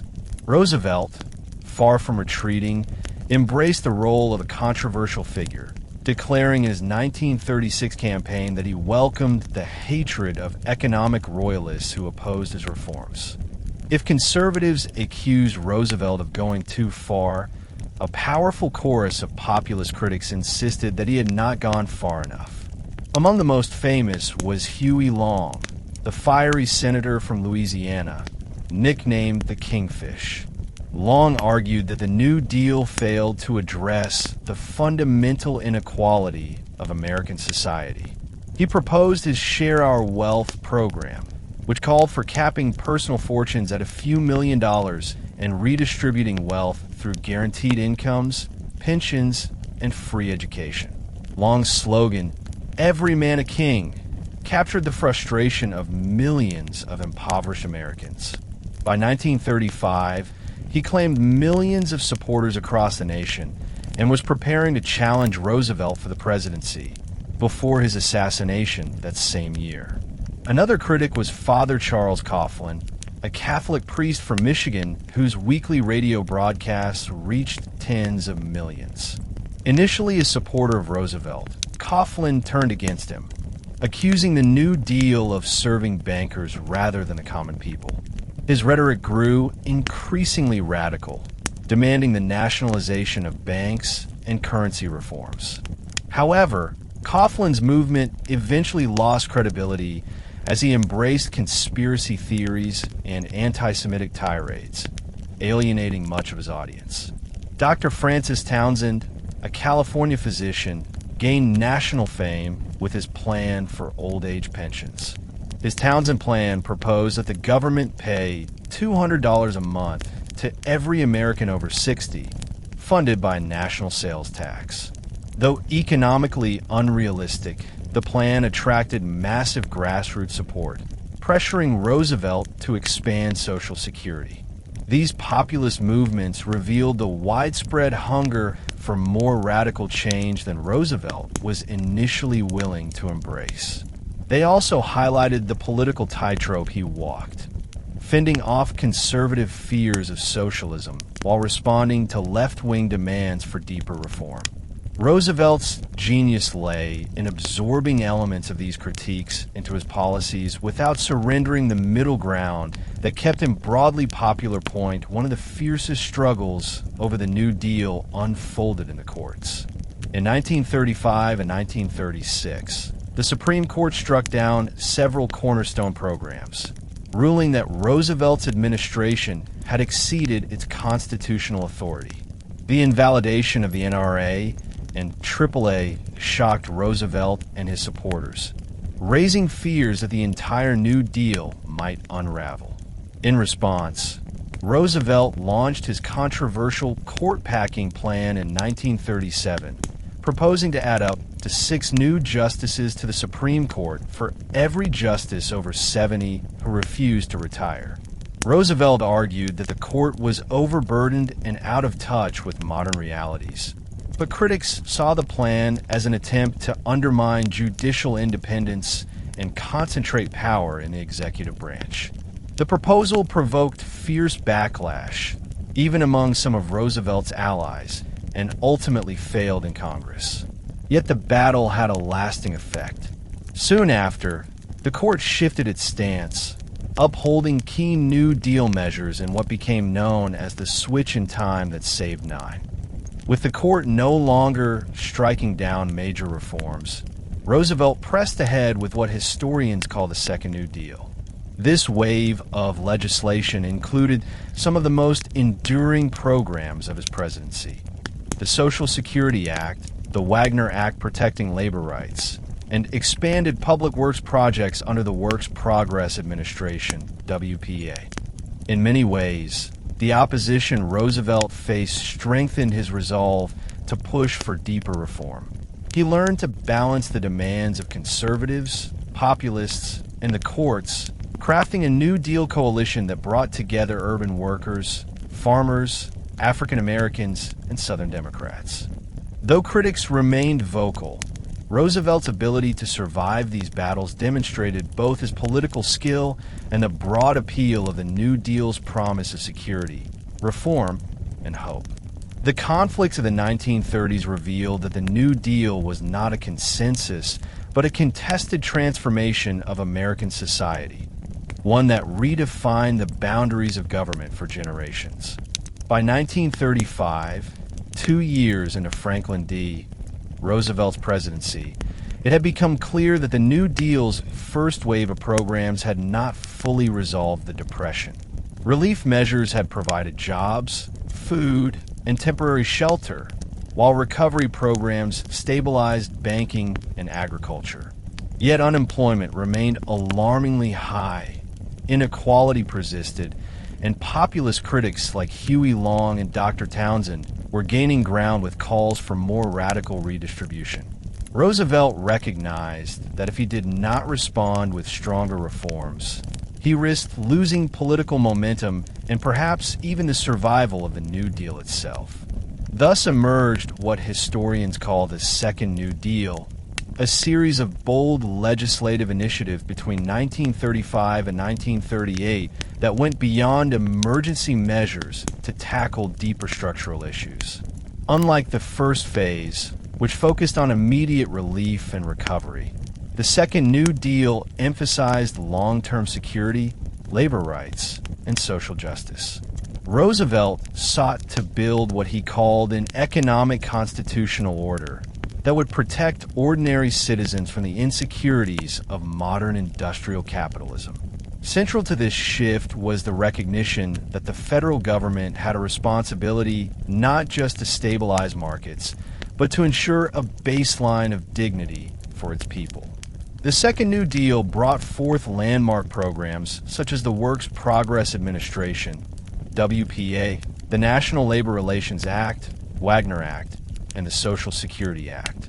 Together, they reshaped the relationship between the state, workers, and employers, embedding protections that would outlast the Depression itself.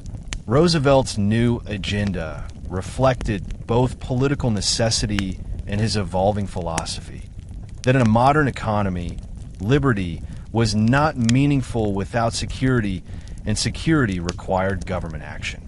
One of the most ambitious programs of the Second New Deal was the Works Progress Administration, WPA, created in 1935.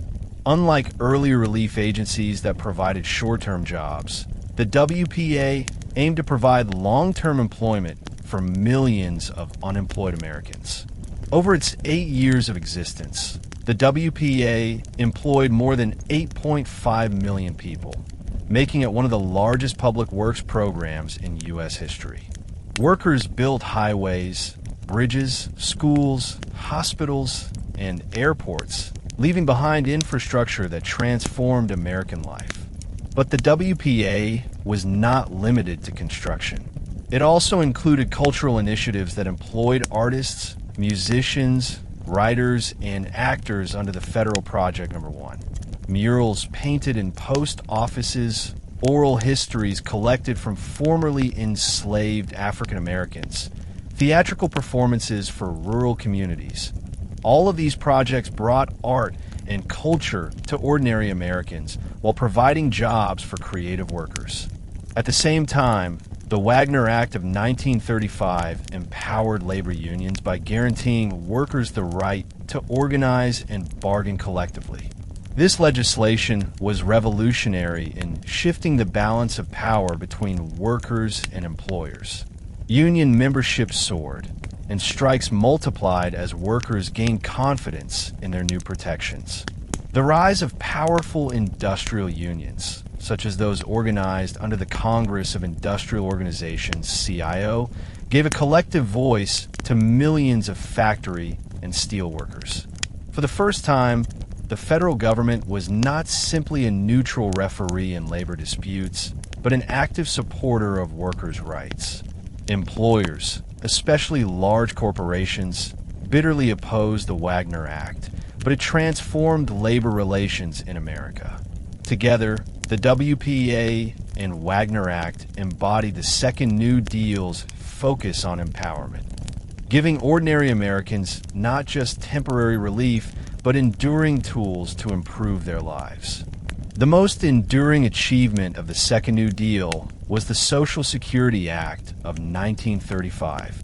For the first time in American history, the federal government created a nationwide system of social insurance to protect citizens against the insecurities of old age, unemployment, and poverty. The act established three main programs: old age pensions, funded through payroll taxes on workers and employers; unemployment insurance, administered by states but supported by federal funds; and aid to vulnerable groups, including dependent children, the blind, and the disabled. Though modest by later standards, Social Security represented a revolutionary shift. Until then, Americans relied on family, charity, or local governments in times of need. The Depression had shown that these traditional safety nets were inadequate. With millions of elderly people destitute, families unable to care for them, and vast unemployment undermining livelihoods, the demand for systemic protection grew irresistible. Roosevelt presented Social Security not as charity, but as a right earned through work.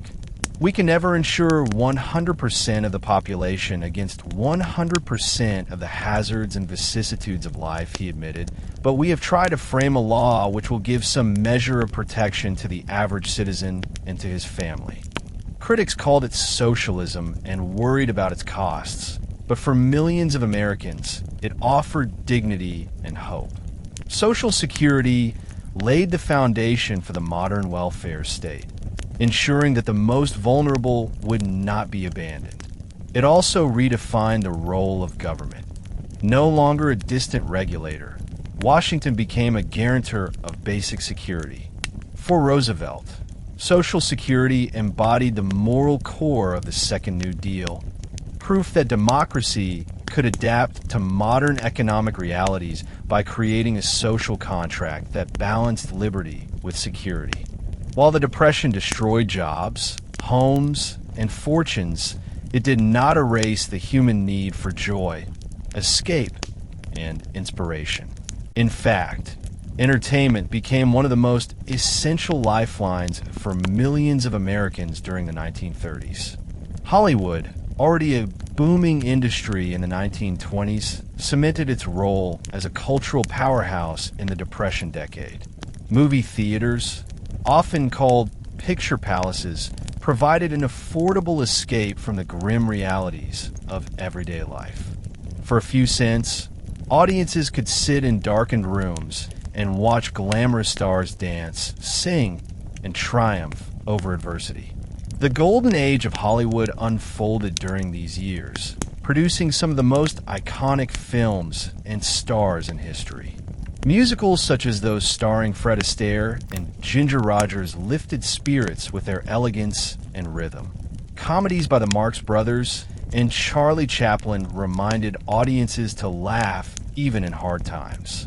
Gangster films, meanwhile, mirrored the lawlessness of the era, reflecting public fascination with figures who seemed to defy a broken system. Beyond entertainment, Hollywood also played a subtle political role. Films like Mr. Smith Goes to Washington or Grapes of Wrath, adapted from John Steinbeck's novel, captured both the frustrations and aspirations of ordinary Americans.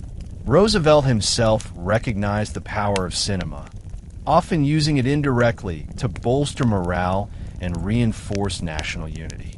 Theaters also serve as community spaces where people shared collective experiences, momentarily forgetting their hunger or unemployment. The paradox of the Depression was that even as Americans tightened household budgets, they still found ways to attend movies, proving that cultural nourishment was as vital as bread. Hollywood, in return, gave them stories of resilience, romance, and humor that helped them endure the darkest decade of modern history. While Hollywood offered escape, the federal government recognized that art could also serve as a tool for empowerment, documentation, and hope. Under the Works Progress Administration, WPA, Roosevelt's administration funded not just bridges and highways, but also cultural projects. The Federal Project No. 1 became a landmark initiative supporting thousands of artists, writers, musicians, and performers during the Depression. The Federal Writers Project, for example, employed over 6,000 writers who produced guidebooks to American states, collected folklore, and preserved oral histories. One of the project's most significant contributions was the recording of narratives from formerly enslaved African Americans, providing priceless first-hand accounts of slavery. These documents gave voice to people long excluded from the national story. The Federal Art Project supported painters and sculptors, many of whom created public murals that celebrated workers, industry, and community life. These murals, displayed in schools, post offices, and libraries, transformed public spaces into galleries of collective memory and hope. The Federal Theater Project brought drama to audiences who had never before seen live performances, staging productions across the country, often with socially conscious themes. For musicians, the Federal Music Project funded orchestras, choirs, and community concerts, making classical and folk music accessible to millions. Literature flourished as well, reflecting both despair and resilience. John Steinbeck's The Grapes of Wrath captured the suffering of Dust Bowl migrants, while Richard Wright's Native Son exposed racial inequalities in urban America. Writers like Zora Neale Hurston and Langston Hughes continued to shape the Harlem Renaissance, blending African American identity with Depression realities. Together, these cultural programs ensure that the Depression was not only endured but remembered. They democratized art, making creativity part of survival and giving ordinary Americans both dignity and voice in a time of crisis. Beyond Hollywood and government-sponsored arts, the most intimate cultural companion of the Depression was the radio. By the 1930s, radio ownership had spread to millions of households, becoming the centerpiece of family life. Radios delivered not just news and Roosevelt's fireside chats, but also music, serial dramas, comedy shows, and sporting events. Families huddled around their sets in the evenings, sharing laughter at programs like Amos and Andy or following cliffhangers in serialized adventures. The immediacy of radio created a sense of community. Listeners felt connected to one another and to the broader nation. Music, too, provided solace and inspiration. Swing and big band jazz dominated the airwaves, with figures like Duke Ellington, Benny Goodman, and Count Basie defining the sound of the era. Their energetic rhythms lifted spirits, reminding listeners that joy could still exist amid hardship. Folk music also gained renewed relevance, particularly through artists like Woody Guthrie, whose songs such as This Land Is Your Land spoke directly to the struggles of workers and migrants. Guthrie's lyrics captured both the bitterness of dispossession and the hope of collective unity. Sports became another cultural anchor, offering inspiration and distraction. Baseball heroes like Babe Ruth and Lou Gehrig, and boxers like Joe Louis symbolized strength and resilience. Louis, in particular, became a national icon whose victories resonated deeply with African American communities confronting both economic despair and racial inequality. Popular culture during the Depression did more than entertain. It sustained morale, built solidarity, and reinforced national identity. Even in poverty, Americans refused to surrender their appetite for music, stories, and games. Culture in the 1930s was a form of resistance, proving that creativity, humor, and beauty could thrive even when material prosperity collapsed. In this way, the arts were not just diversions, but essential weapons in the fight against despair.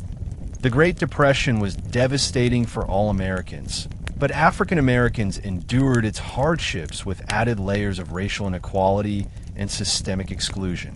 Already marginalized in the 1920s by Jim Crow segregation in the South and widespread discrimination in the North, Black communities entered the Depression with fewer economic resources and less access to opportunities.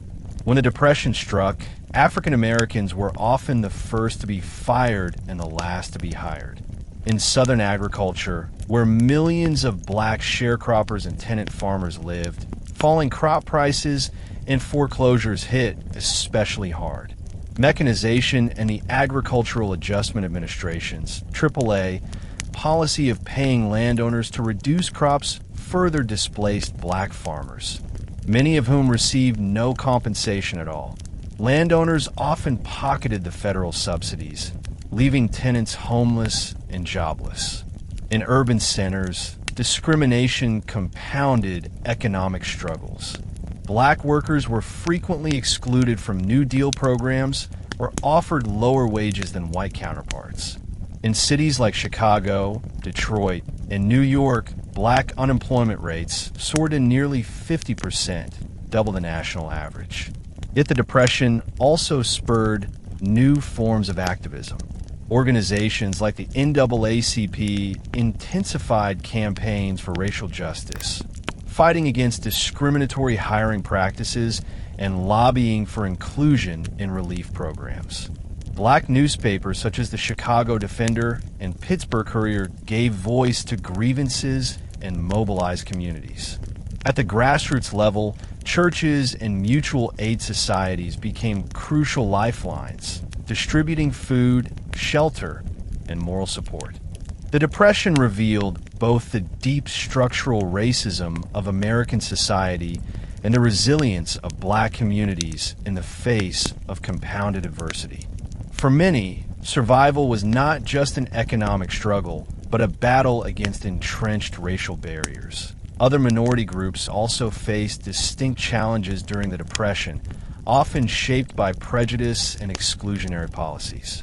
Mexican Americans, concentrated largely in the Southwest and employed as agricultural laborers, were devastated when farm jobs dried up. Many white Americans scapegoated them as competitors for scarce jobs. Between 1930 and 1940, as many as 400,000 Mexican Americans were pressured or forcibly deported in what became known as the Mexican repatriation. Astonishingly, a large portion of those deported were U.S. citizens by birth.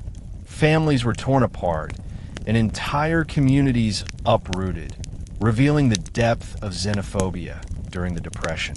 Native Americans, long impoverished by systemic dispossession, experienced both hardship and a turning point.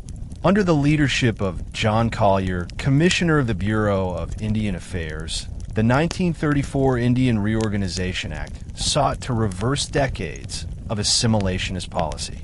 Known as the Indian New Deal, it ended the allotment system that had broken up tribal lands, restored some degree of self-governance, and promoted cultural preservation. While imperfect and uneven in implementation, it marked a significant shift in federal tribal relations. Asian Americans, particularly in the West, faced similar discrimination. Chinese and Japanese immigrants often worked in agriculture or small businesses, but anti-immigrant prejudice limited their opportunities. The Depression intensified hostility with demands for immigration restrictions and white jobs for white workers. Yet within their communities, resilience thrived. Japanese American farmers formed cooperatives to survive collapsing markets, while Chinese American family networks and benevolent associations provided support. Across all minority groups, the Depression magnified inequality, but also stimulated grassroots, organizing, and cultural solidarity. Their stories demonstrate that the Depression was not experienced equally. Race and ethnicity shaped the depth and form of suffering in profound ways. One of the most significant political developments of the Depression was the transformation of African American political identity. Traditionally loyal to the Republican Party, the Party of Lincoln, many African Americans had long associated Republicans with emancipation and civil rights.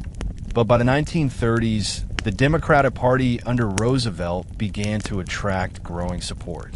Though the New Deal often discriminated in practice, its programs nevertheless offered relief, jobs, and some degree of inclusion. Roosevelt's administration also appointed African Americans to visible advisory positions, forming what came to be known as the Black Cabinet. Figures like Mary McLeod Bethune, educator and activist, serve as advocates for black communities within federal agencies. Bethune, who directed the Division of Negro Affairs in the National Youth Administration, championed opportunities for black youth and became one of the most prominent African American women of her era. The symbolism of these appointments mattered. They gave African Americans a voice, however limited, in the federal government and suggested that their struggles were beginning to be acknowledged at the national level. Meanwhile, the CIO, Congress of Industrial Organizations, actively recruited black workers, fostering interracial unionism in industries like steel and auto. This contrasted sharply with the exclusionary practices of many older unions. The political realignment was gradual but profound. By the 1936 election, a majority of African American voters supported Roosevelt, marking a historic shift from Republican to Democratic allegiance that would shape U.S. politics for decades. The Depression thus catalyzed not only economic hardship, but political awakening. Through the New Deal, African Americans and other minorities began to demand fuller participation in democracy, setting the stage for the civil rights struggles of the mid-20th century. The crisis revealed the persistence of racial inequality, but it also opened new channels for advocacy, empowerment, and eventual transformation. The Great Depression reshaped gender roles in America, especially for women who were thrust into new responsibilities as families struggled to survive. Even before the Depression, women had entered the workforce in increasing numbers, often in low-paying jobs as teachers, nurses, clerks, or domestic workers. But as the crisis deepened, their presence in the labor market became more controversial. With unemployment soaring among men, many critics argued that women should not take jobs away from male breadwinners. Several states and cities even passed marriage bars, laws or policies that restricted married women from holding certain jobs, particularly in teaching and civil service. Despite these barriers, millions of women worked out of necessity, not choice. Families simply could not survive on a single, diminished income. Women's wages were often lower than men's, but their earnings, whether from sewing, taking in laundry, office work, or service jobs, made the difference between hunger and survival. The Depression also pushed many women into informal labor. They bartered skills, grew gardens, or made clothing out of flour sacks. In rural areas, women managed households under conditions of scarcity, often improvising meals and stretching resources in creative ways. The labor of women became invisible, yet essential to family survival. Ironically, the New Deal itself reinforced gender inequality. Many relief programs prioritized men, especially in work relief agencies like the Civilian Conservation Corps, CCC, which excluded women. Those New Deal jobs that did go to women, such as sewing projects in the Works Progress Administration, WPA, were limited and paid less. Yet women persisted. Their presence in the workforce challenged traditional gender norms, and their resilience demonstrated that survival in the Depression depended not only on male breadwinners, but on the determination and resourcefulness of women as well.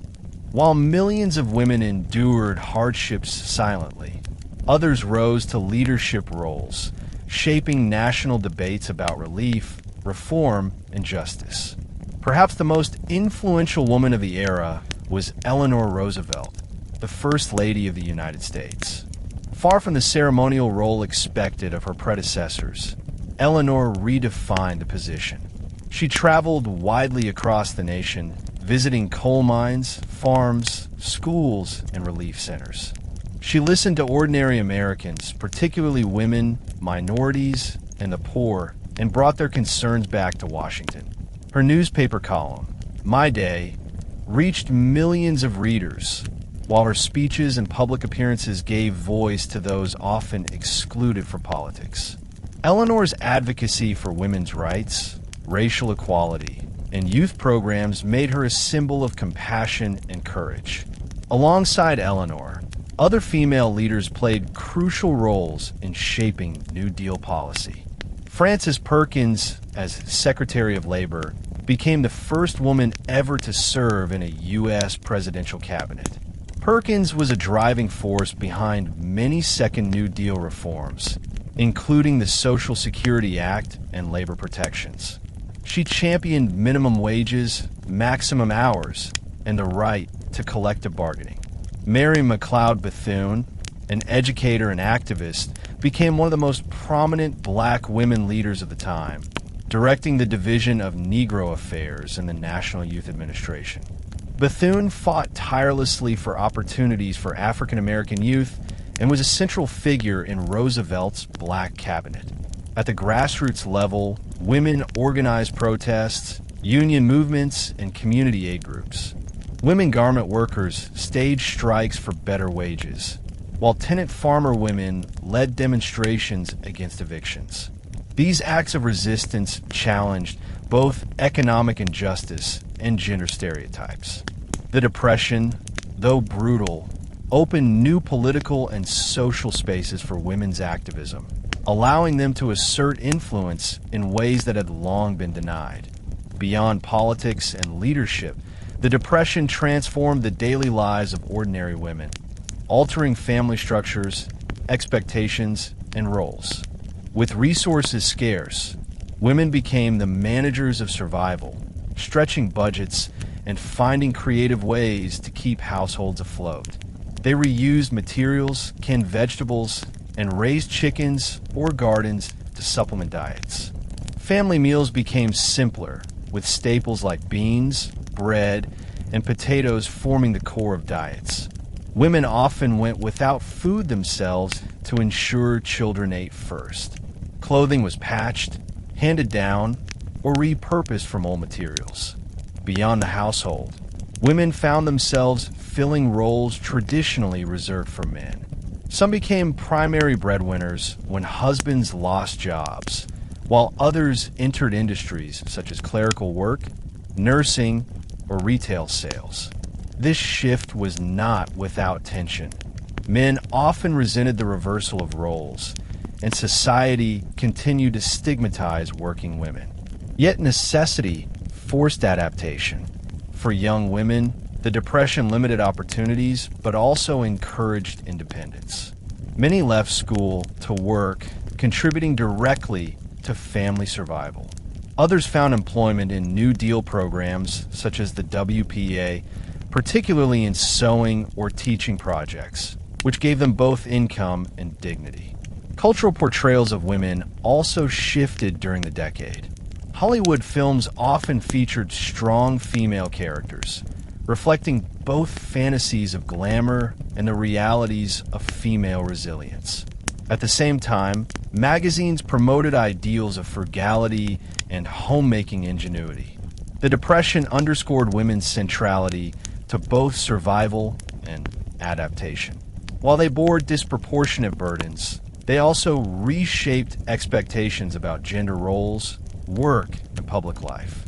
In enduring and adapting, women proved themselves indispensable to the survival of families and communities, laying the groundwork for expanded roles in the workforce and politics during World War II. The Great Depression was a defining experience for an entire generation of young Americans. Childhood, often imagined as a time of innocence and play, was instead marked by hunger, anxiety, and sacrifice. Families struggling to make ends meet often could not afford basic necessities for their children. Malnutrition spread widely. Surveys in the early 1930s revealed that millions of American children lacked adequate diets, leading to stunted growth and illness. Shoes, clothes, and school supplies became luxuries, forcing many children to walk barefoot or wear patch garments to class. Schools themselves faced severe budget cuts. Teachers went unpaid for months, class sizes ballooned, and thousands of rural schools closed altogether because communities could no longer afford to maintain them. For children, education was not guaranteed. Dropping out to work became common. Boys took part-time jobs as newsboys, farmhands, or factory helpers, while girls worked as maids, seamstresses, or babysitters. For many, childhood ended early. Yet, even amid these challenges, resilience shone through. Some schools improvised by providing lunch programs funded by local charities or New Deal initiatives, ensuring children received at least one daily meal. Churches and mutual aid societies distributed clothing and food for the youngest. The Depression left deep psychological scars on children, instilling both fear and resilience. Many grew up with lifelong habits of thrift and frugality shaped by years of doing without. While their parents remembered the roaring prosperity of the 1920s, these children knew only the hardships of scarcity. Growing up during the Depression forged a generation that valued hard work, saving, and survival above luxury, shaping their outlook well into adulthood. Childhood in the 1930s was not a story of carefree play, but of sacrifice and survival in an unforgiving world. For teenagers, the Depression brought a different kind of challenge. As jobs vanished and family resources dried up, many young people felt they had become burdens on their households. Thousands chose, or were forced, to leave home in search of work. Riding the rails became a symbol of Depressionary youth, with an estimated 250,000 young people taking to freight trains during the 1930s. These hobo kids, or tramp youths, traveled the country, hoping to find seasonal work on farms, in factories, or in construction. Life on the rails was harsh and dangerous. Train police, known as bulls, patrolled freight yards and often beat or arrested trespassers. Accidents were common, and exposure to the elements took a heavy toll. Yet for many young men, and some young women, the rails offered a sense of adventure and independence, however desperate. This mass wandering created a new culture of displaced youth, complete with makeshift hobo camps, coded symbols carved into fences, and an oral tradition of songs and stories. Popular folk singers like Woody Guthrie captured this wandering spirit in their music, giving voice to the frustrations and hopes of young Americans adrift. At the same time, the federal government recognized the crisis of displaced youth and responded through New Deal programs. The Civilian Conservation Corps, CCC, recruited unemployed young men for work projects that not only provided wages, but also housing, meals, and discipline. For many, the CCC offered a lifeline, transforming aimless drifting into structured employment. Other programs, such as the National Youth Administration, NYA, created part-time jobs for students, enabling them to stay in school while supporting their families. The wandering youth of the Depression were both victims of circumstance and symbols of resilience, embodying the restless energy of a generation unwilling to surrender entirely to despair. Despite the hardships, Depression-era youth were not defined solely by suffering. They also forged a distinctive culture shaped by both deprivation and creativity. Radio programs became especially popular among the young, offering serialized dramas, comedies, and music that provided entertainment at little cost. Swing music and jazz captivated teenagers, with dance halls and community events offering moments of release from daily struggles. Baseball, boxing, and other sports also drew young fans, providing heroes to admire in a time of few role models. Yet, beyond entertainment, Depression youth began to develop political and social consciousness. College students organized protests against tuition hikes, unemployment, and war, forming groups like the American Youth Congress. Some were drawn to radical politics, including socialism and communism, which seemed to offer alternatives to the broken capitalist system. Others placed their hopes in Roosevelt's New Deal, participating in programs that gave them tangible opportunities for education and employment. The Depression also reshaped young people's aspirations. With economic survival the central focus, dreams of wealth or upward mobility often gave way to more modest goals: stable jobs, secure families, and financial safety. Many postponed marriage or delayed starting families, aware of the impossibility of supporting children in such hard times. Yet this cautious realism also gave birth to a pragmatic, disciplined generation. Those who grew up in the 1930s carried with them lifelong values of thrift, hard work, and resilience. They became the men and women who later faced World War II with determination and built post-war prosperity with discipline. The Depression generation of youth was scarred but also steeled by adversity. Their experiences and hardship forged not just survival skills, but a worldview that valued stability, solidarity, and perseverance above all else. At the onset of the Great Depression, organized labor in America was weak and fragmented. The economic collapse of 1929 devastated not only businesses and banks, but also workers' ability to bargain collectively.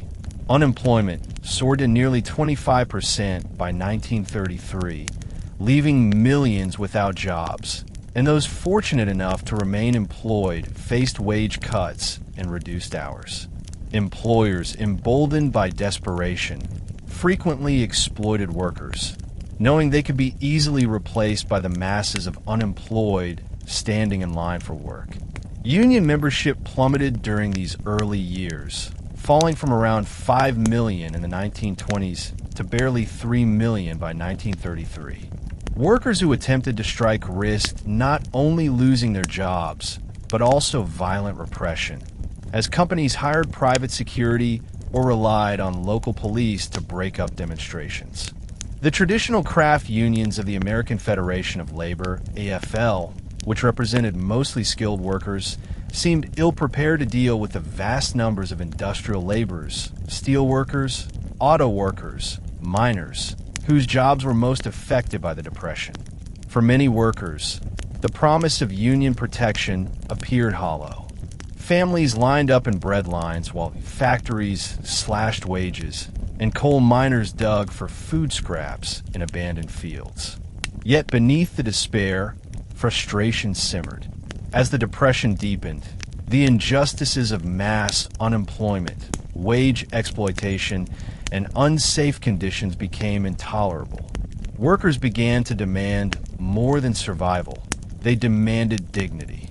By the mid-1930s, this growing unrest, combined with federal reforms under Roosevelt's New Deal, would transform organized labor into one of the most powerful social and political forces of the decade.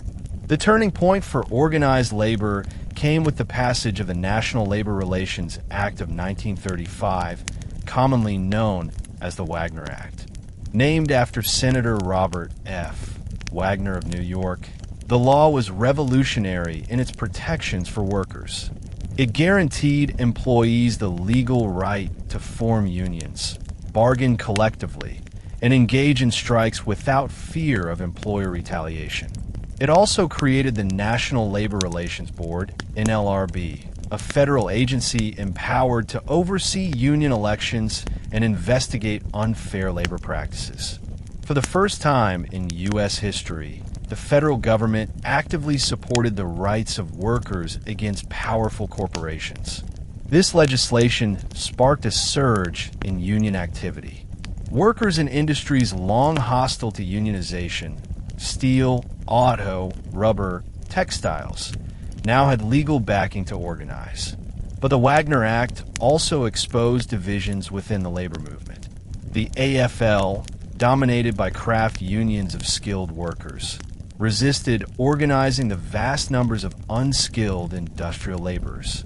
In response, a group of union leaders, including John L. Lewis of the United Mine Workers, broke away to form the Congress of Industrial Organizations, CIO, in 1935. The CIO championed industrial unionism, uniting all workers within a given industry regardless of skill, race, or nationality.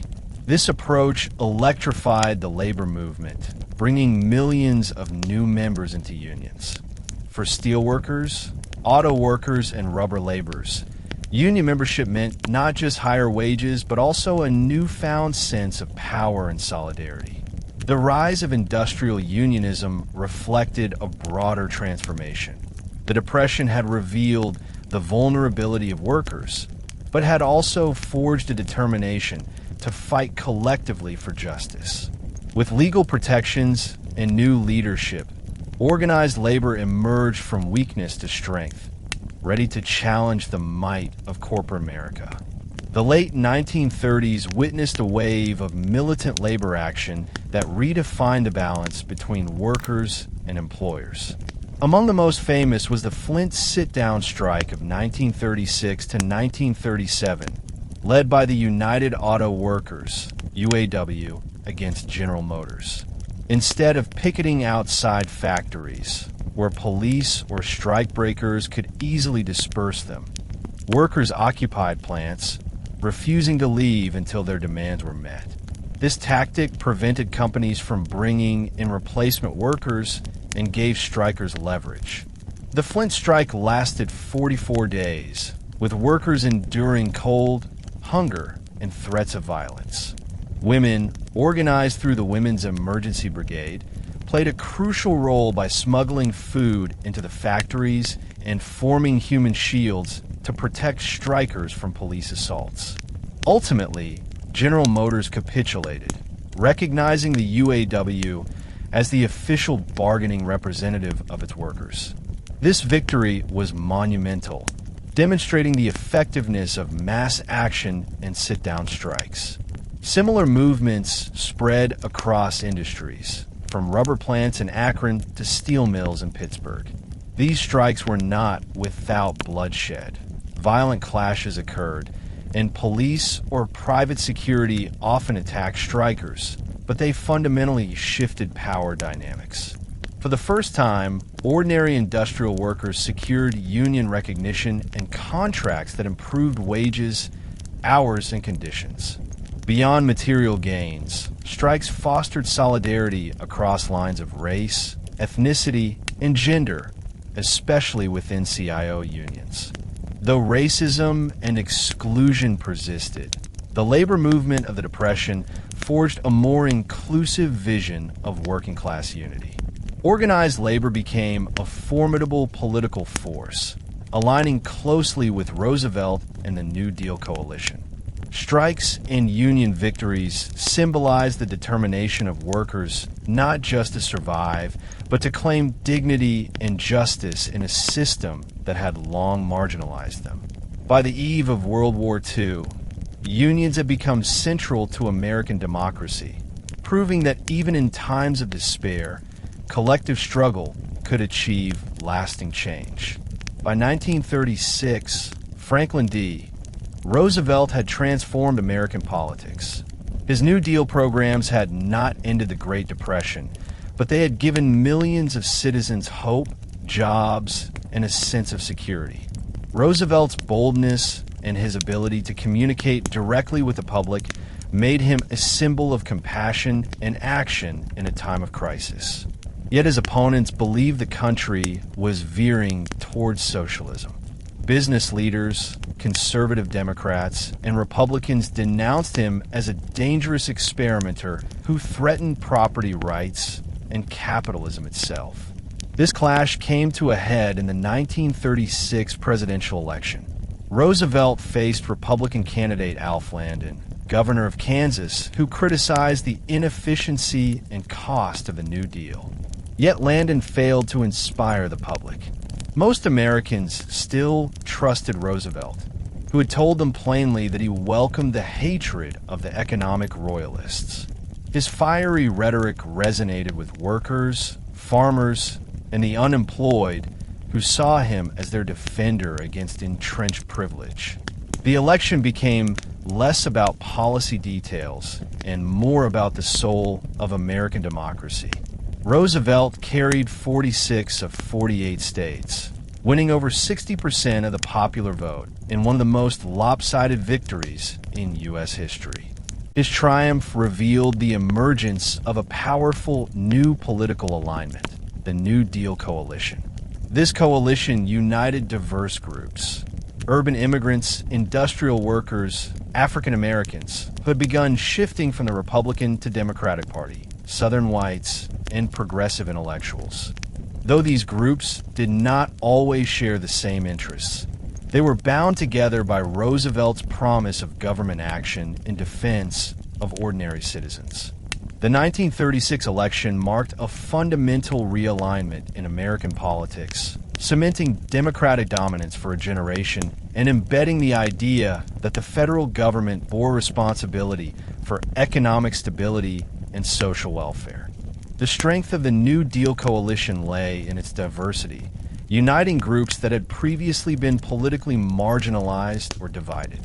Urban immigrants, many of them Catholic and Jewish, found in Roosevelt a leader who respected their contributions and addressed their economic needs. Relief programs and public works projects employed thousands of immigrant workers, while political machines in cities like New York, Chicago, and Boston delivered votes in return for New Deal patronage. Industrial workers, increasingly unionized under the CIO, provided another pillar of support. The Wagner Act gave them legal protections, and strikes in auto, steel, and textiles forged a sense of empowerment. For these workers, Roosevelt symbolized the government finally listening to their voices.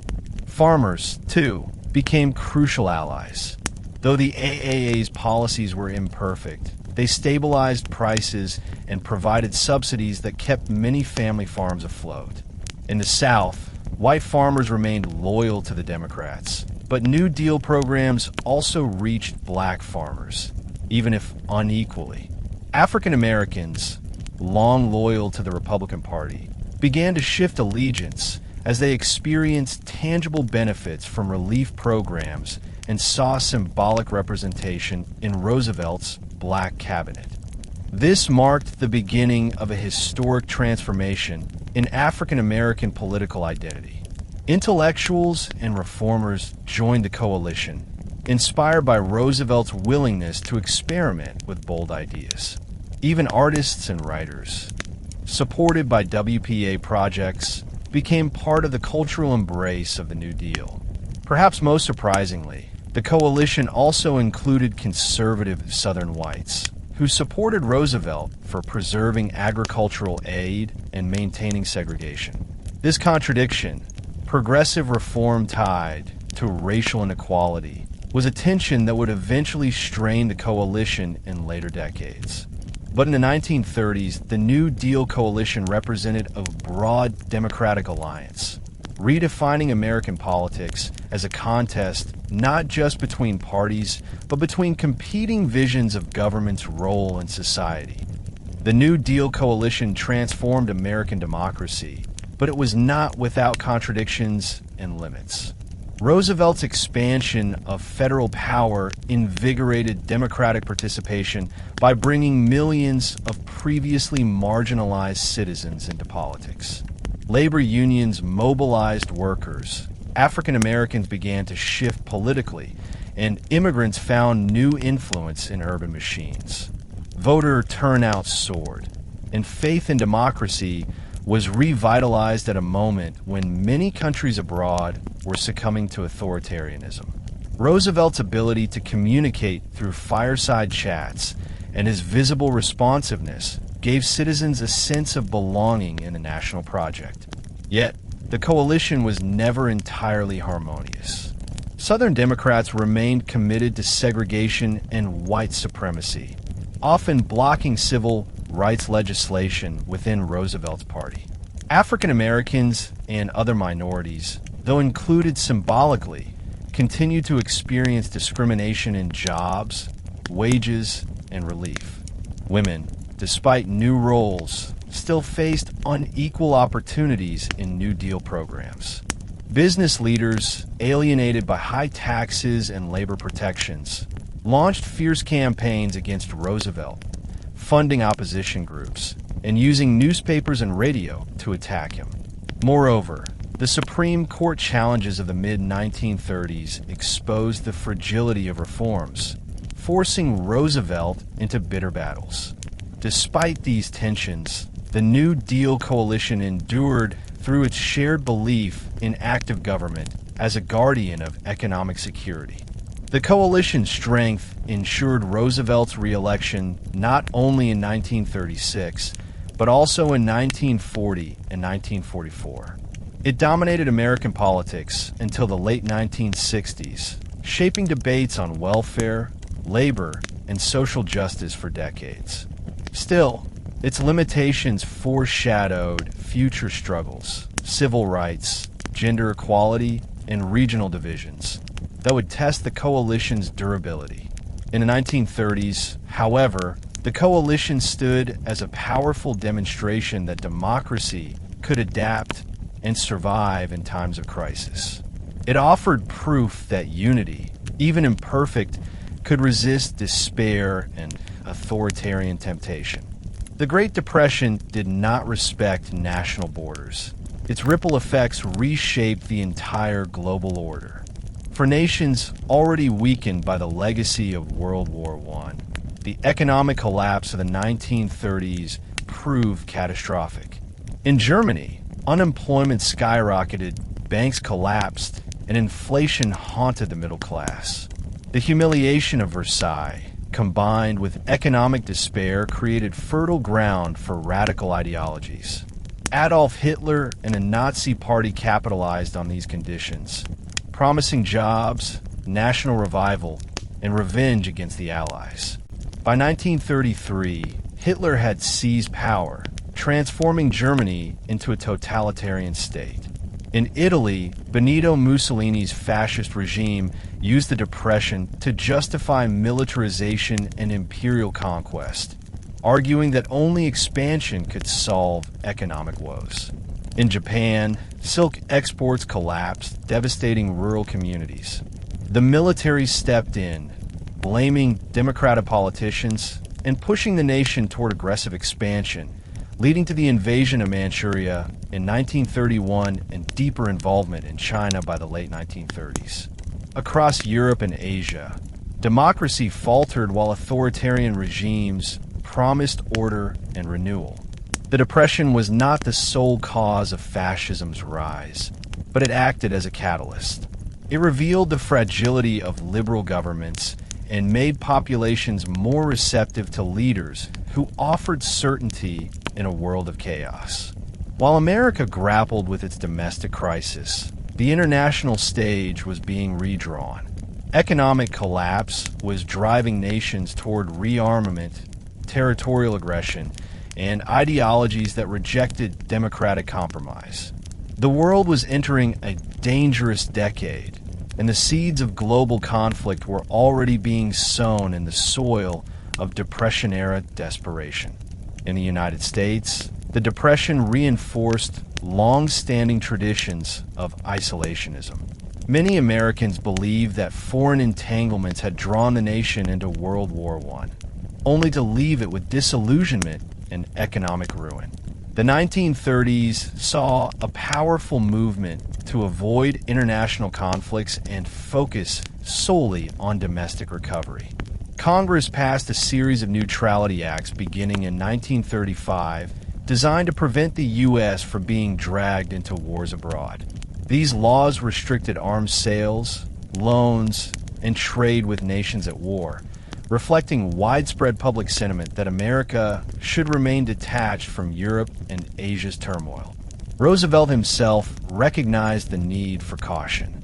Though deeply concerned about the rise of fascism, he knew that the American people had little appetite for military engagement, while unemployment and hunger persisted at home. His priority was domestic recovery through the New Deal. Yet Roosevelt also understood that economic health was linked to international stability. He promoted limited trade agreements to revive global commerce and cautiously supported collective security through organizations like the League of Nations, though the U.S. remained formally outside it. The president walked a fine line, publicly affirming isolationist values while quietly preparing for the possibility of engagement. In his famous quarantine speech of 1937, Roosevelt hinted at a need to isolate aggressive nations, but his words sparked backlash from isolationists in Congress and the public. For most Americans, the lesson of the Depression was that foreign wars drained resources needed at home. Yet as authoritarian powers grew bolder, the tension between isolationism and engagement became impossible to ignore. Roosevelt's careful balancing act defined U.S. foreign policy in the 1930s, a mixture of restraint, cautious preparation, and growing awareness that America could not remain isolated forever. By the late 1930s, the Depression had fundamentally reshaped the international landscape, pushing the world closer to another global conflict. In Europe, Hitler's Germany expanded aggressively, reoccupying the Rhineland in 1936, annexing Austria in 1938, and seizing Czechoslovakia soon after. Britain and France, weakened economically and politically, pursued appeasement, hoping to avoid another devastating war. In Asia, Japan intensified its conquest, launching a full-scale invasion of China in 1937, committing atrocities like the Nanjing Massacre that horrified the world. The League of Nations, intended to preserve peace, proved powerless, lacking both authority and American participation. Economic weakness had crippled the ability of democracies to resist aggression, while authoritarian states used rearmament as both economic stimulus and political strategy. The United States watched uneasily from across the Atlantic, torn between its isolationist instincts and growing awareness that its interests were tied to world stability. Roosevelt, re-elected in 1936, began gradually preparing the nation. He expanded the Navy, supported military research, and strengthened ties with Latin America through his good neighbor policy, seeking hemispheric unity in case of future threats. Yet public opinion still resisted war. The America First movement, with strong popular backing, argued that the nation must never again sacrifice its sons in foreign wars. Still, Roosevelt's warnings grew sharper as the decade closed. The Depression had shown that economic instability could topple democracies and empower dictators. As Hitler and Mussolini forged alliances with Japan, the global balance shifted dangerously. By 1939, with the outbreak of World War II in Europe, it became clear that the Depression and its consequences had paved the way for global conflict. The economic disaster of the 1930s was not only a domestic crisis, but a world crisis, one that reshaped nations, alliances, and the very future of democracy. By the second half of the 1930s, the United States showed signs of climbing out of the worst depths of the Depression, though recovery was uneven and fragile. New Deal programs had restored confidence, put millions to work, and created lasting reforms, but unemployment remained stubbornly high. By 1937, it still hovered around 14%, an improvement from 1933's staggering 25%, but far from full recovery. Roosevelt's administration, encouraged by progress, decided to scale back spending, believing the economy could now stand on its own. The result was a sharp recession in 1937 to 1938, often called the Roosevelt recession. Industrial output fell, unemployment surged again, and critics seized on the downturn as evidence that New Deal policies had failed. Roosevelt quickly reversed course, resuming deficit spending and expanding relief programs. This episode demonstrated both the fragility of recovery and the importance of continued government intervention. Beyond domestic policy, other forces were helping to pull the economy upward. Technological innovation, particularly in aviation, radio, and automobiles, fueled new industries. Consumer confidence grew cautiously, with Americans beginning to purchase more durable goods. Yet it was not until the late 1930s, as global conflict loomed, that true economic revival began to take shape. Foreign demand for American raw materials and manufactured goods increased as Europe and Asia prepared for war. Factories began to hum again, hiring more workers and stimulating local economies. The Depression had not ended, but momentum was shifting.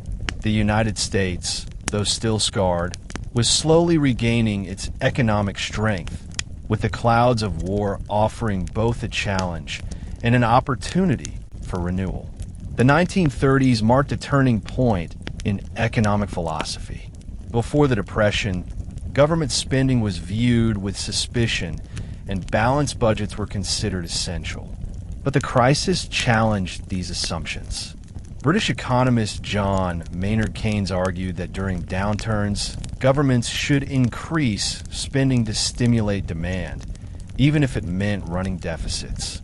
His ideas gained traction in the United States, particularly after the Roosevelt recession of 1937.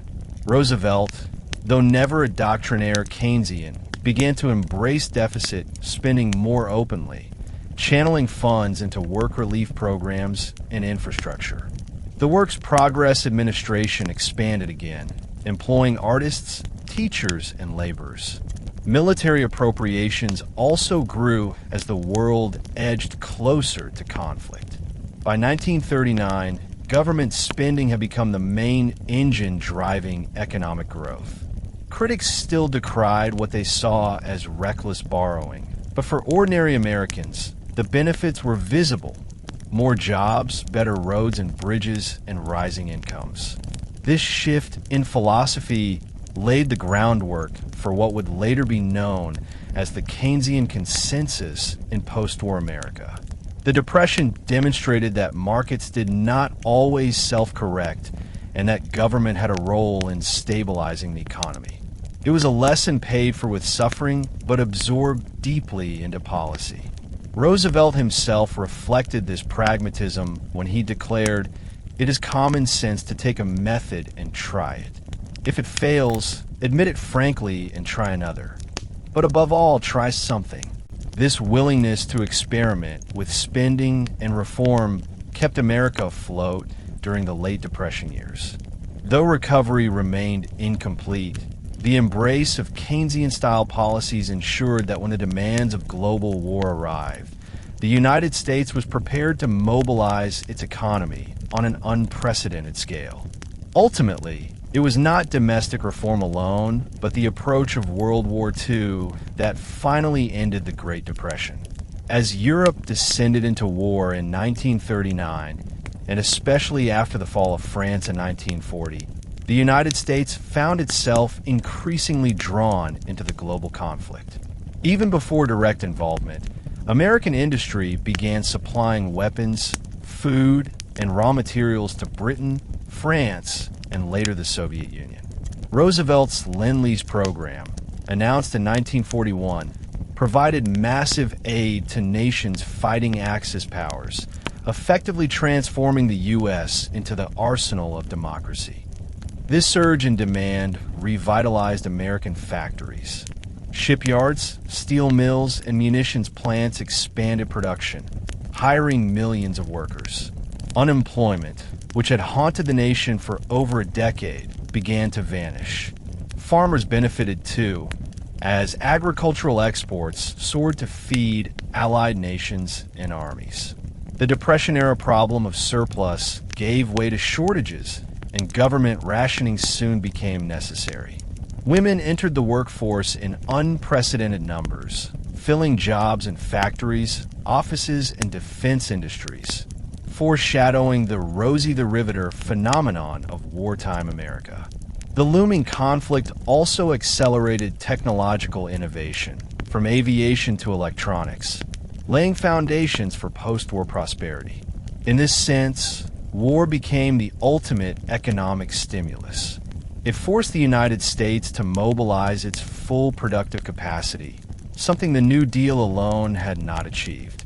Yet this was not merely economic revival. It was transformation.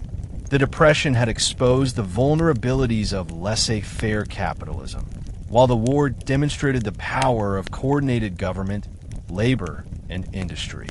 By the time America entered the war directly after Pearl Harbor in December 1941, the Depression was over. The nation, once paralyzed by despair, had become a global industrial powerhouse. The tragedy of the 1930s had given way to the mobilization of the 1940s, ensuring that the Great Depression would be remembered both as a time of suffering and as the crucible in which modern America was forged. The Great Depression was more than an economic catastrophe of its time. It became a turning point in the history of the United States and the world. Its legacy reshaped government, business, and the expectations of citizens for generations. Before 1929, the federal government had played a relatively limited role in managing the economy. Crises were seen as temporary cycles that would self-correct with minimal intervention. The Depression shattered that assumption. The collapse of banks, industries, and global trade proved that unregulated capitalism could lead to catastrophic failure. Out of that failure came a new model, one in which government assumed responsibility for stabilizing the economy and protecting citizens from the harshest consequences of market instability. Roosevelt's New Deal established precedents for Social Security, unemployment insurance, labor protections, and banking regulations that remain pillars of American society. These reforms embedded the principle that democracy could adapt to modern challenges by ensuring both liberty and security. The Depression also reshaped economic thinking. The embrace of deficit spending, inspired by Keynesian ideas, became central to U.S. policy during downturns. Future presidents, whether Democrats or Republicans, operated within the framework that government stimulus and regulation were legitimate tools to combat recessions. Beyond economics, the Depression reshaped political culture. The New Deal coalition dominated American politics for decades, forging alliances between workers, minorities, farmers, and progressives. It demonstrated that political power could be built from diverse, previously marginalized groups united by common needs. Internationally, the Depression showed how economic crises could destabilize democracies and empower authoritarian regimes, offering a warning for future generations. Journalists and citizens alike invoked the 1930s as the benchmark of economic crisis. The Great Depression was thus not only a historical event, but also a moral and cultural touchstone. Its memory shaped attitudes toward wealth, poverty, and fairness, influencing how Americans understood their responsibilities to one another and to the nation as a whole. The lessons of the Great Depression remain profoundly relevant in modern times. Economic crises did not end in 1941. They continued in new forms, from the oil shocks of the 1970s to the global financial crisis of 2008. Each time, policymakers, economists, and citizens looked back to the 1930s for guidance. The crash of 2008, triggered by reckless speculation in housing and banking, bore striking similarities to the unregulated frenzy of the 1920 stock market. The rapid collapse of credit, mass unemployment, and widespread foreclosures echoed Depression-era patterns. Yet the lessons of history helped avert a repeat of total collapse. Governments around the world, remembering the dangers of inaction, responded with stimulus spending, bank bailouts, and expanded safety nets. While controversial, these measures prevented the kind of systemic collapse seen in the 1930s. Similarly, the COVID-19 pandemic of 2020 created massive economic disruption, again testing the ability of governments to respond quickly with relief programs, unemployment support, and health measures. In each case, the Great Depression served as both a warning and a guide. It reminded leaders that economic despair could breed not only poverty, but also political extremism, authoritarianism, and global instability. The 1930s had shown how fragile democracies could be when confronted with mass unemployment and hopelessness. Today, the parallels remain urgent. Inequality, climate change, global pandemics, and financial speculation all pose risks that could trigger new crises if ignored. The legacy of the Great Depression is thus twofold. It proves that human resilience, innovation, and solidarity can overcome even the deepest despair, but it also warns that complacency and neglect can allow history's darkest chapters to repeat. In remembering the Great Depression, we inherit not only a story of suffering, but also a responsibility to learn, to prepare, and to ensure that the mistakes of the past are not relived in the future. You've just heard the full story of the Great Depression, the collapse of Wall Street, the Dust Bowl's devastation, the suffering of millions, and the hope kindled by Roosevelt's New Deal. We saw how workers, women, and minorities endured, how culture and art gave voice to despair and resilience, and how the global crisis fueled dictators abroad while reshaping democracy at home. The moral of this story is clear. Economic hardship can break nations, but it can also bring out their greatest strength.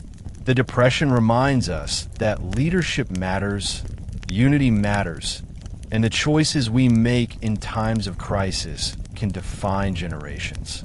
If history teaches us one thing, it is this: crises are not just moments of suffering, they are crossroads. The Great Depression was one such crossroads, and its legacy still guides us today. Thank you for watching History Teller YT. If this journey moved you, don't forget to subscribe and return, because here, the past always has more to tell. In the next episode, we'll explore another chapter of history that shaped the world you live in today. Until then, stay curious, stay inspired, and remember, history is never just behind us, it's always alive in the present.